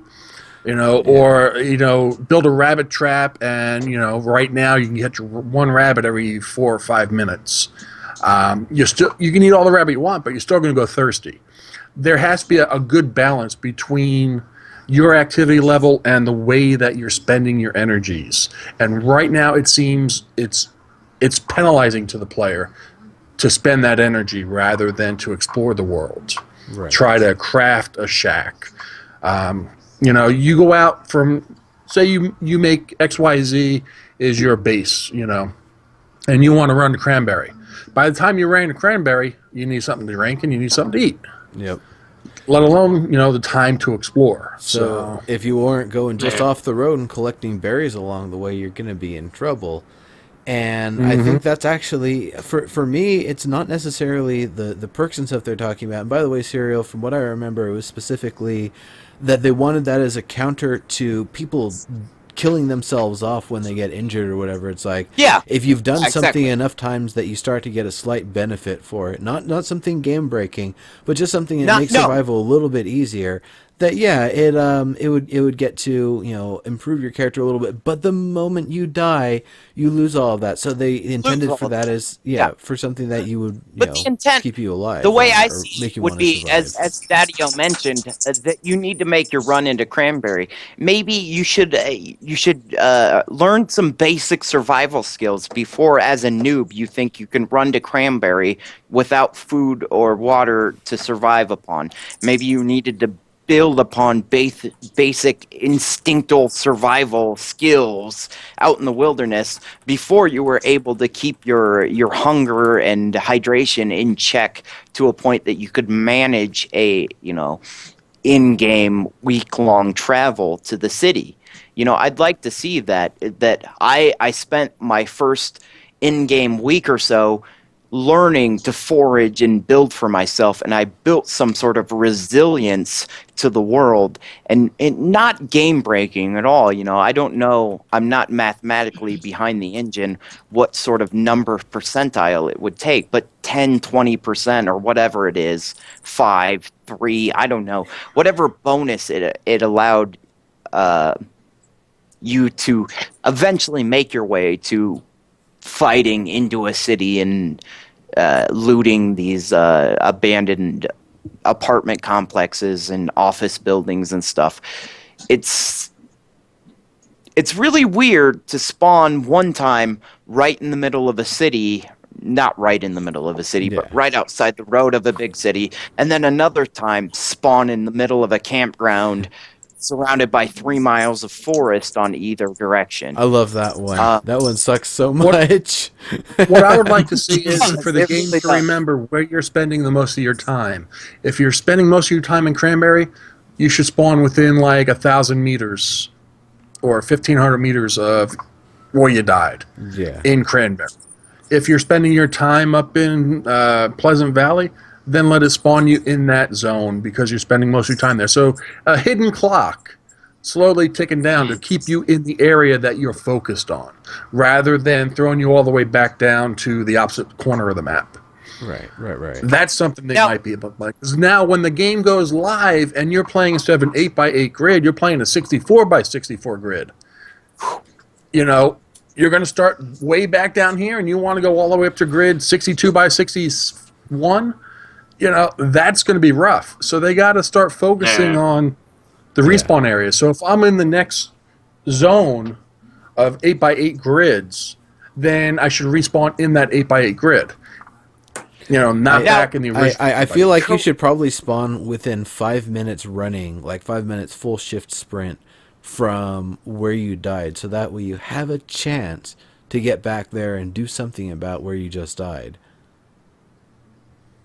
I like that idea, but correct me if I'm wrong. I do believe I heard Smedley talking about the idea of a bedroll or a sleeping bag being a placeable, respawnable object within the world. I if have you had no a idea. base, I have no idea. I don't know. That's a respawning copy mechanics. of Rust. Yeah. In Rust, you can craft a sleeping bag. Unless somebody destroys it, that's where you're going to respawn. I don't know that they're doing that. I think they've still been, as far as I've seen so far, been very quiet about how they're going to work through all of the respawn mechanics. Now, something because we're getting a little bit off here, kind of talking about the Breakfast of Champions here. We know what the Breakfast of Champions is. It's blackberries. Blackberries and blackberries and blackberries and blackberries and blackberries, and you're shitting blackberries and then you're just eating more blackberries because they're plentiful, and they give you a little food and a little bit of water. It's one of those things a lot of people have asked for some way to access them faster, eating a group of them at once rather than eating them one at a time. Yeah. I want a quick consume key that just you press one button. Eat all. It either eats all, or actually what I want is just whatever. So full. If I'm thirsty, it uses the safest small impact water item, probably berries. Or if I'm hungry, the safest small impact food item, probably berries. But let's say I don't have berries, it'll use my water bottle or it'll use my food to quickly replenish. If I'm really low, I look down and was like, holy crap, I'm 2%. Just press a button, I can bring myself back up and then deal with the consequences, deal with the rest of it later. Or something where if I've got a bunch of berries, I can just press it every now and then and keep eating and keep myself topped off. I completely agree. I would like to see a C or something as a consume button that intelligently consumed what you had in your inventory to give you the best benefit. If you had raw rabbit meat and a cooked rabbit steak, it would consume the cooked rabbit steak if you needed it, or if you were at 80% and you only needed to eat a couple berries, you hit C and it consumed 3 berries instantaneously and healed you, so long as you had those in your inventory. I don't know if you've eaten raw meat yet, but I have, just because I needed the bonus. Yeah. You take health, But you take the hit to health. Yep. So which is worth it. Honestly, right now it's the hydration that's an issue because rabbit traps are very cheap to make. Rabbit meat is a great increase to your food stat, but if you can't cook it, and it's an issue with scrap metal. I don't think scrap metal is as accessible as it should be in this current state of the game. They're working on it. They totally know, and they're working on that one. They've said on that one for sure. Scrap metal is the rarest thing, and it's It needs to be the most currently common. limiting factor. Yeah, but they made it so you can't punch cars until you get scrap metal. No, you can only get it off of it with crowbars and stuff now. With It's a crowbar. very, very With a limited. crowbar. But I think just accessing a car that hasn't been searched for a while, it should just have scrap metal in it, just as one of the items. And that's one of the things I think they're working on. Last time I played, An one axe out of chop down every a tree. 30 You shouldn't need cars an I axe to searched get wood. had Hold certain fire. on. Both of you are talking at the same time. Serial, you got one out of 30 cars had something. The spawn rate and the availability of stuff in cars has been really terrible. I agree. They definitely need to work on that. Daddy-O, didn't hear a word of what you were saying. Please go ahead. I'm saying, just like the scrap metal on cars, I mean, you need an axe to chop down a tree. Now, you can have a machete, you can have a knife, you should be able to pick off slivers, break branches. Branches and sticks should be able to make a campfire. But yet you need to chop down a tree to get logs to create a campfire. Any wood, even wooden planks, you should be able to, any wood, make a campfire so you can cook food on. That's one thing they should change in the game. Fire is one of the simplest things, except for starting it. Get a rock, Blackberry get some flint. branches You already should make a bow drill. campfire. You know, you can find a lighter. You can use your flare. Just make starting the fire the tough part. You know, but anything should be able to make a fire. There should be a lot of just banging 2 stones together. Was that no, Mhm. bro? Oh yeah. Stones. Yes, Uh, Neuro. I know you mentioned something about stones. We have no rocks in game. Yeah. We should be able to have a flint and steel or just basic stones. Yeah. We should be able to. I think we should be able to throw any item. I come back to old muds or old roguelikes where if you had an extra set of armor, you could throw that at the enemy and cause impact damage by throwing junk at them. If you have something in your hands, anything should be usable as an item, and I definitely think we need rocks in game. Yeah, I mean that'll be for a later episode for sure. No, bro, you were gonna say something there. Yeah, I was going to say they should possibly adapt a system a little bit more like make the fires a little bit more like I don't know, 7 Days to Die or something, where you don't have to have logs to start a fire. You could use branches from the blackberries, as was mentioned, but the duration of the fire would be different. So if you're using blackberry branches, it may only burn for 2 or 3 minutes, unless you keep feeding branches to it. Whereas if you chop down a whole tree and you use the whole tree as a campfire, the thing's going to burn for 30 minutes or an hour or something.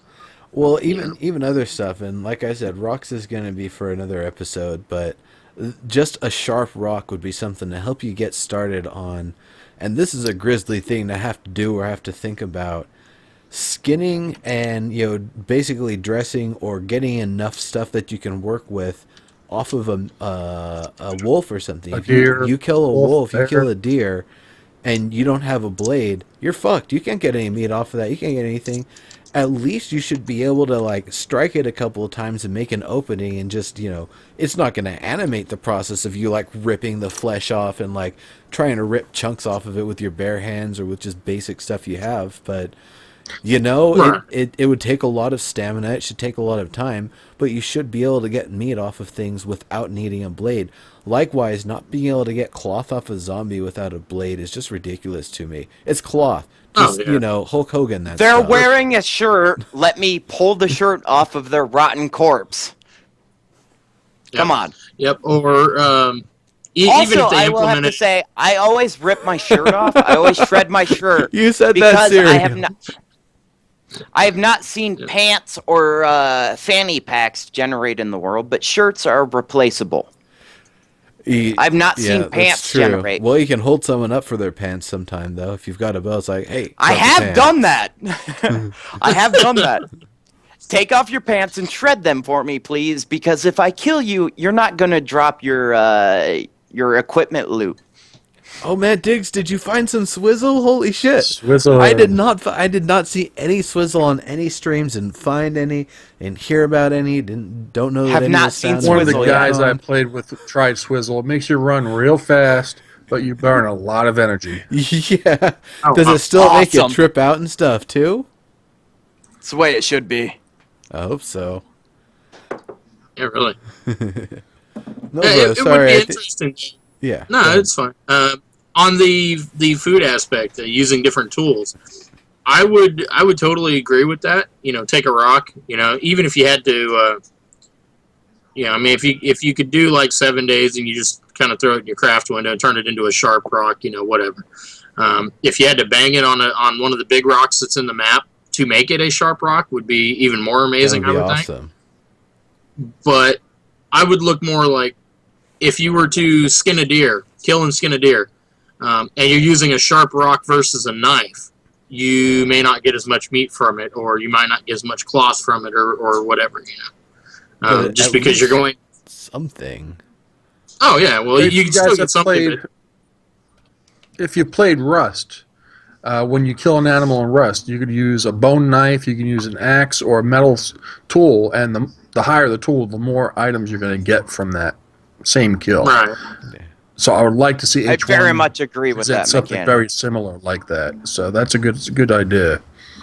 Oh yeah, Right. definitely. If rocks 'cause, were to be implemented, a sharp rock could harvest one piece of meat. If you have a shrapnel or a metal fragment, you could even use that to harvest 2 pieces of meat. Yeah. If you have a hunting knife, you get 5 pieces of meat because that's what it's used for. Or, you know, You the, get a the hatchet. opportunity to get other things. Now, that's another thing is it seems like fat almost would be an easier thing to get off of an animal corpse than the meat or just the skin even. So I could see maybe some things you get with the rock, you just get one of those things, and maybe with the knife you actually get, you know, 3 to 5 with some variation. I could definitely see that. Yeah. And then of course the process of cooking it. They, you know, campfire, they definitely need to make the furnace something that can be used to cook something. It is a heat source. Other than that, I'd actually love to be able to see like citric acid or limes or something added to the game and make ceviche. Maybe not everything you can do that with, but basically using, you know, salt and acid and stuff in enough concentration, you essentially cook stuff. Like it's one of my kind of joke arguments that I make at people who are eat, you know, vegetarian, vegan stuff. Is like, oh well, you know, when you pickle something, it's, you know, chemically cooking it. So that sort of stuff, seeing things that are pickled, seeing something, you know, like the process of ceviche being done, that would be great. That would be a way, you know, it would, you'd have to eat it real quickly, I'm sure. I don't think it would stay around as long as a cooked steak, but at the same time, it would be something that you'd be able to do with less resources or without the ability to start a fire and still be able to make food that's, you know, safe for eating. Well, that's another Oh, point yeah. right now. When you're making the food, if you have a piece of meat on the fire, it doesn't burn. There should be a window in there that you're watching it cook. Take it out before it burns, or else you're going to spoil it. I mean, I'll eat Yes. burnt meat, but you're not going to be enjoying it as much, you know. If it's a survival thing, you're waiting for it to cook. You're not going to let it burn. Right. So there should be that window in there. Make it the mini game, you know. H1Z1 the mini game. You put the meat in Rare, and you're cooking. medium rare, you know, fully cooked. I'd like to see that Right. versus burnt. As alongside, I'd like to also see, you know, like salt plus deer meat and make jerky, which They have lasts that, longer. actually. Versus if you They have have a medium rare steak, it spoils as long as it sits in your inventory. Like if it sits in your inventory for I think the 4 way in-game things work days, right now is it they can't spoils. actually spoil in your inventory. I think it has to be set down on the ground first before it can be affected by a spoilage state. But yeah, Right, which is a process of EA, but I would like to see that. Whereas uncured, unpreserved meat would spoil over time, or you Oh, get yeah. rotten berries. If you left, you harvested 1,000,000 blackberries, but you put them in a camp safe ground, they'd go rotten. I'd also love to see Yeah. fermentation. yes. I had a blackberry role-play blackberry distillery up in the mountains right outside the border line. Whereas if you crossed it, you'd instantly take damage over time until you died.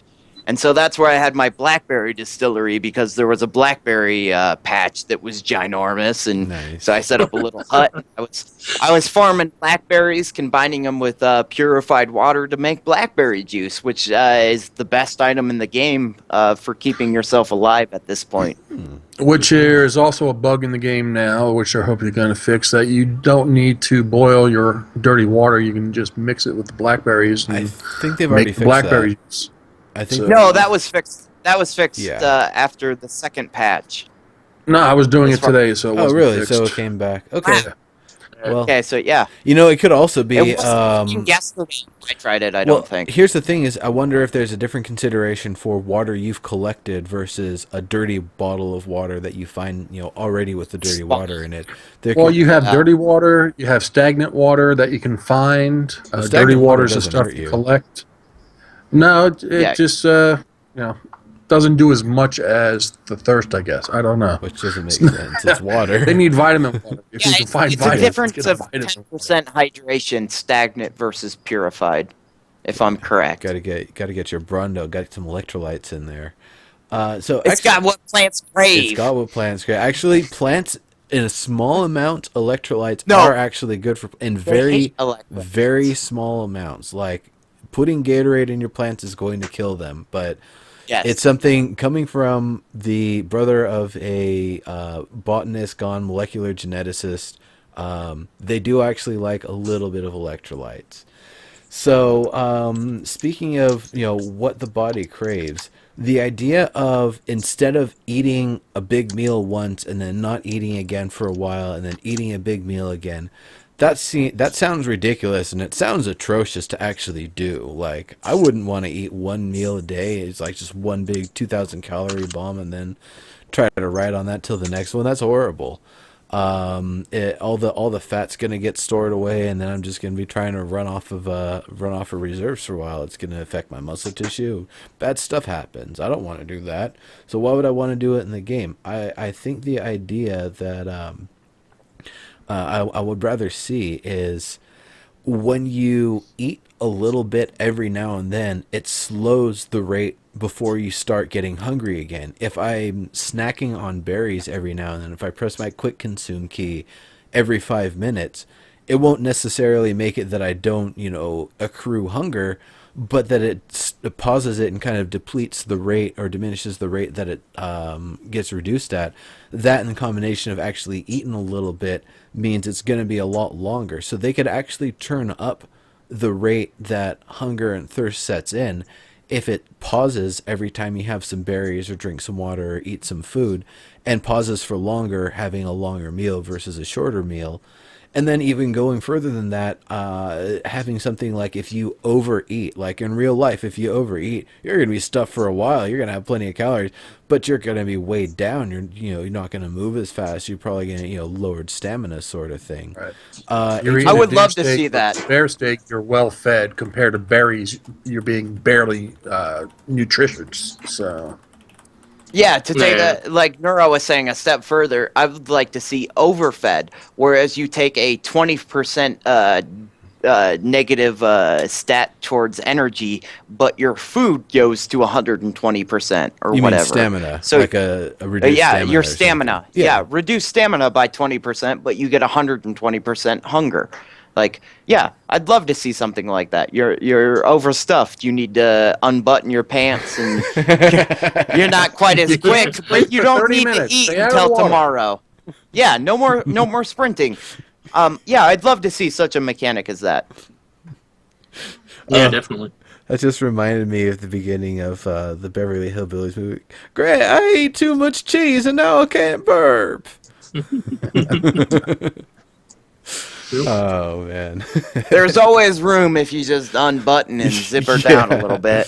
Yeah. See, now how about Jello? They should let us make Jello. There's always room for Jello. Ooh, they should come up with something funny that mimics Jello. Like Jello. I'm trying to think of who on the team would be the one whose name to associate with it. I don't know. We have 15 minutes to figure that one out. But I really think, in real life, if you're hungry, you snack on something a little bit. It's not a full meal, but it staves off the hunger a little bit, and it keeps you going, and it keeps your fuel cells charged. So, why not do something like that? And it gives them more reason to accelerate the food and water depletion rate if you can, eat every now and then to pause it. You just need a little berries here and there. Isn't that coming later in the game when you have... Go ahead, Daddy-O. I think later in the game when they bring in harvesting and crop growing and stuff like that, you might be able to sustain yourself better with crops than you can, because you'll have a more balanced diet. They're going to introduce planting and farming eventually in the game. So whether you're making bread, wheat, or corn and maize, or vegetables, something that you're going to be able to take various components, the meat, the vegetables, and the grains, and then you're going to be able to cook a better meal, which will give you way better gains than just having a steak or just having the stuff alone, when you can combine them together down the road. So, I mean, it's 6 months, maybe 9 months away before they probably implement something like that for testing in alpha. But game's 6 days old, if that, right? We just stepped through the threshold. What that just reminded me of was actually condiments from Earthbound. In the game Earthbound, or Mother, or whatever version of the name of it that you played. Mother. Jelno. That, lucky, you are the winner. So anyway, with Earthbound, you would have your food items and you would have condiments. You could eat your condiments or whatever. You get a little bit, but not much of anything. You eat your food and you get a decent amount. But if you combine the But if you ketchup with that combine them- sandwich, oh man, you get a hell of a buff out of that thing. So Well, I've already Yeah. have salt. I've already had coffee. I have sugar. I just haven't found the recipes for them yet. So hopefully they'll be in there to combine. yeah, someday. I think it's just purified water is the main thing. Most things that you have to craft that involve water require purified water. Right. You can make salt and water and have saline and stuff like that. But I'm saying down the road you have I salt on want your meat. potatoes. I want Exactly. potatoes. I want to be able to farm potatoes. You combine that with a deer steak, you got steak and taters, and that does tremendous health increases. I would also like to see when you hit 100%, Carrots, that radishes. slows the decrease of food and water.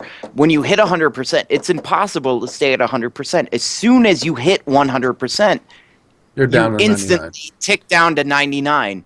You cannot hit 100%. I would like to see 100% stay at 100%.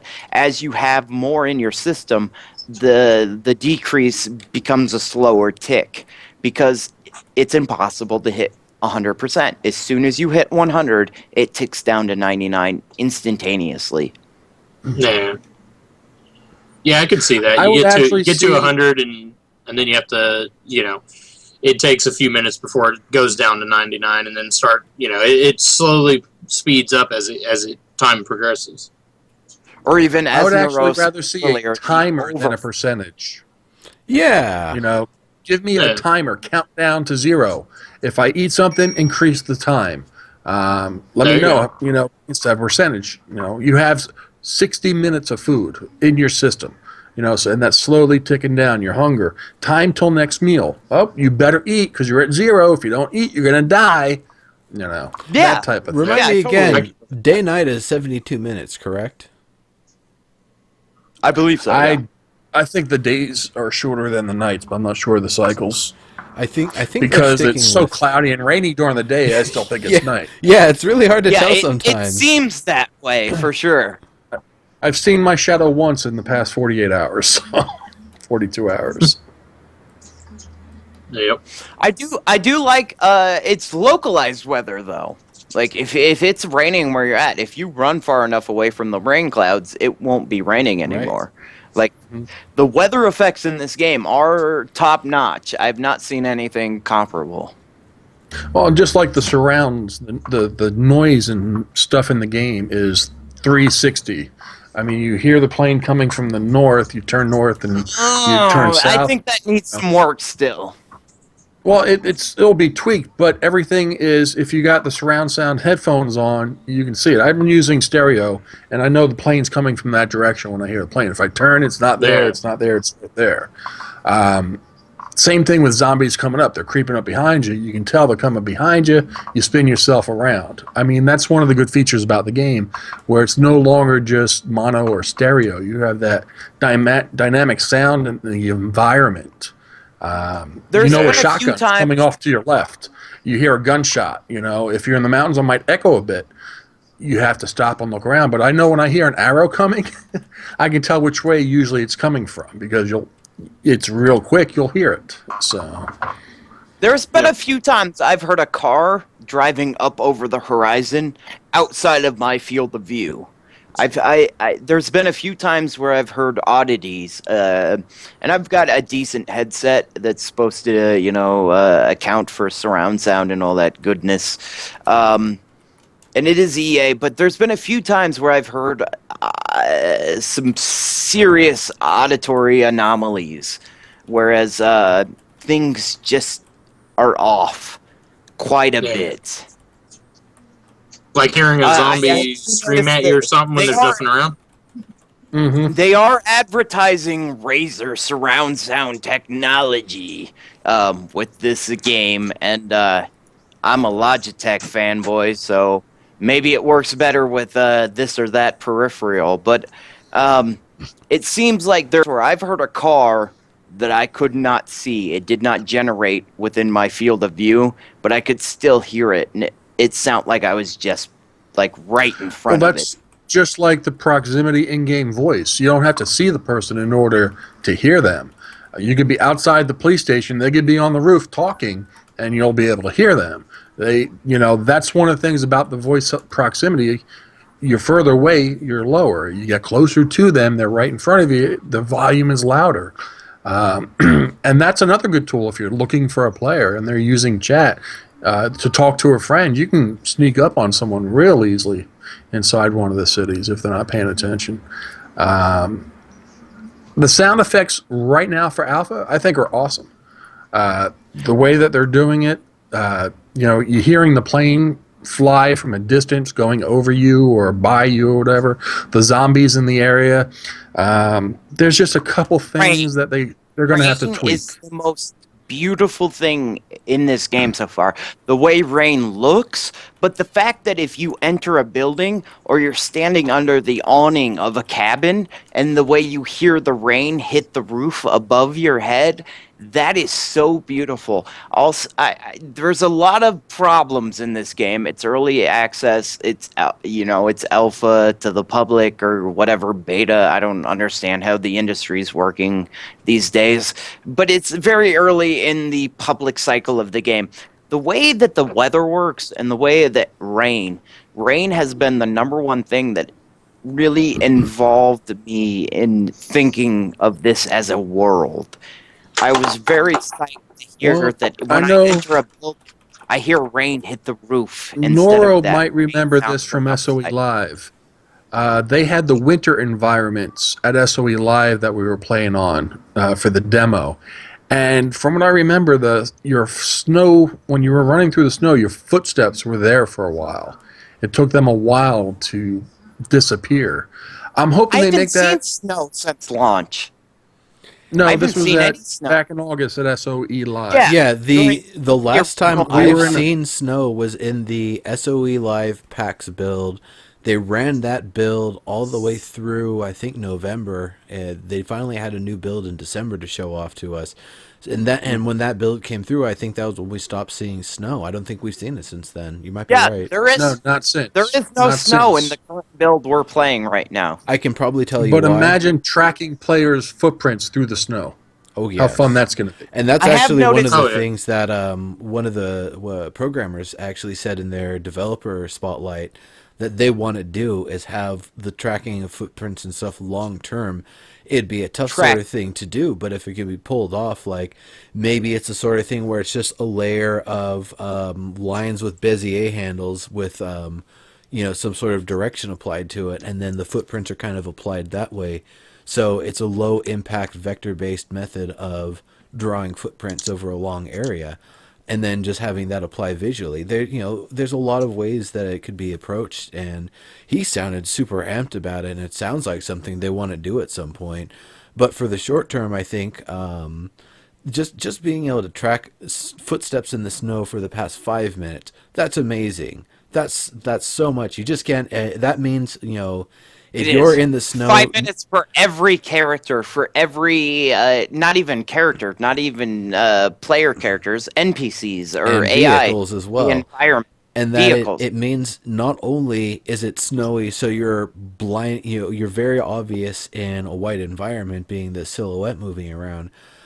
But the terrain checks. And on top of that, you can be followed a lot easier. So, but of course, if you're tracking somebody could also be tracking you at the same time. So, there's definitely that to it.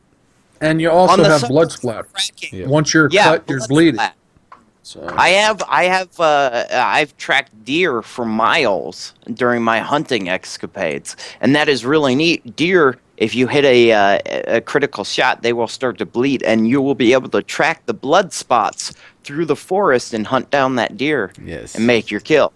Like hunting's my favorite thing. When I get in game, I try to go into the city, grab enough cloth and metal to build a hatchet and a backpack, and then I get the fuck out of Dodge. I run out into the woods and start up my blackberry distillery and start hunting deer and rabbit traps. That's what I do. I bet you would probably have a lot of fun with, and normally I don't endorse a game, but it's one of the games I used to watch Sony Shock play a lot. He's the He's one of the producers on H1Z1.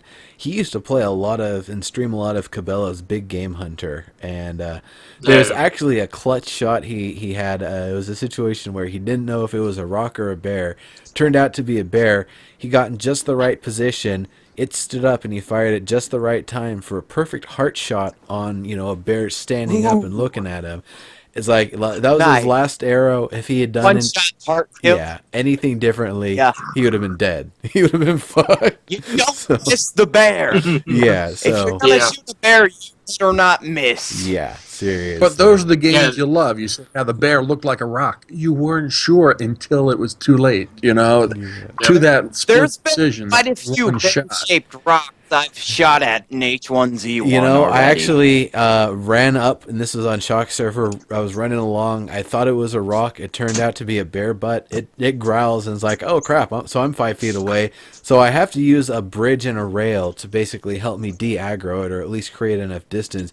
Initially, I just tried one rail and then kept going, but it kind of made its way around that and kept the T1000 charge going. So had to kind of juke it one more time and then use bears are They're tough. bears are fast as hell. Yeah, they're go like fast. 35 They're way kph too or fast. mph or whatever. They're way too fast. They're- They're And wolves unrealistic. are too slow. Yes. I was able to outrun a wolf, which I shouldn't have been able to. No, you should not. Right. A wolf Wolves are should fast. have tore my ass up. Well, there's no, and this is once again last thing before we get to our wrap up. This is something I'm going to be talking about on one of our future episodes. Tackling. Nothing can tackle anything. Nothing can take anything down. You can't tackle another player. A wolf can't tackle a deer or a zombie. There's to see a ground pound.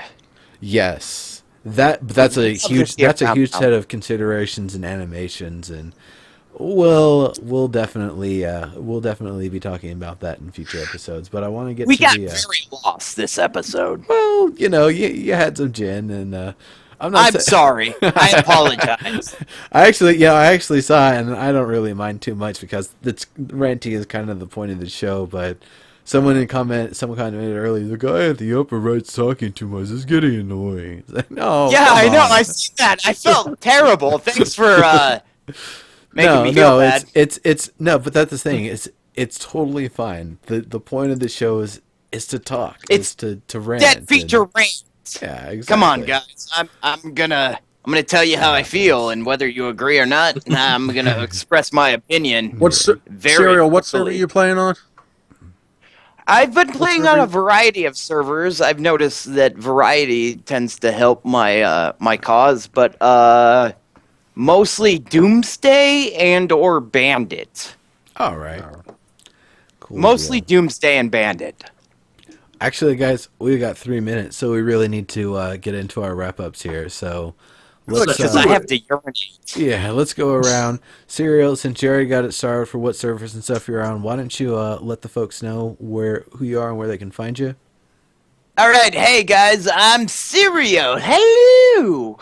I'm a streamer. Occasionally, I've been playing H1Z1, Landmark. I'm on H1Z1 on Doomsday and or Bandit, Serial, or He Make a da Poo Poo Face.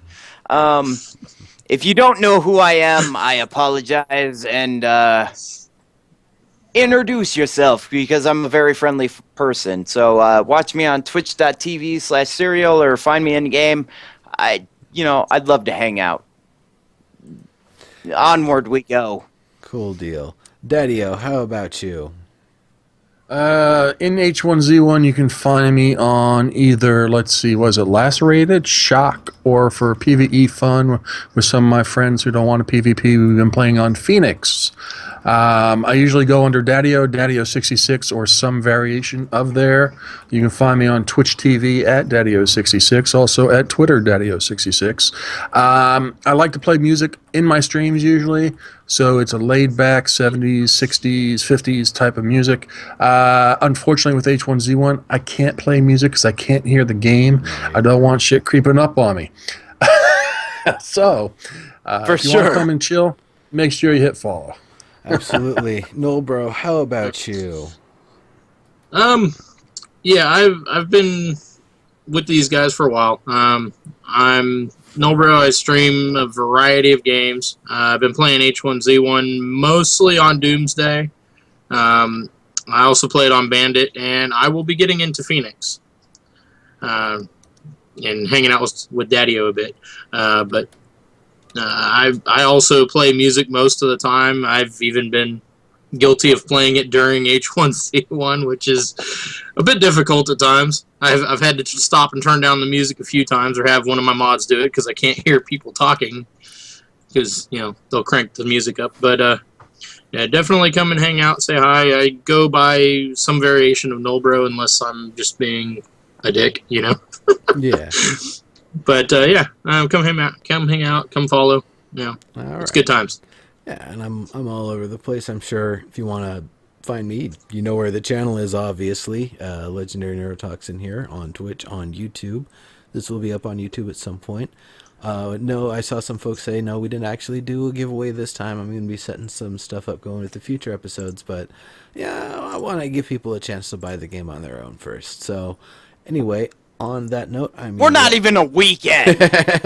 I'm you guys. Wrapping things up here. We're going to be bringing this party to the 10 Ton Hammer Network. I don't know who's on today. It could be Velix right now. It could be Skyla. Whoever it is, I'm sure it'll be a great time. We will see you all over there. Thank you very much, and have a good one. Thank you so much for having me. You guys, Thanks, guys. Enjoy. Thanks, everybody. You guys Thanks are for awesome. watching.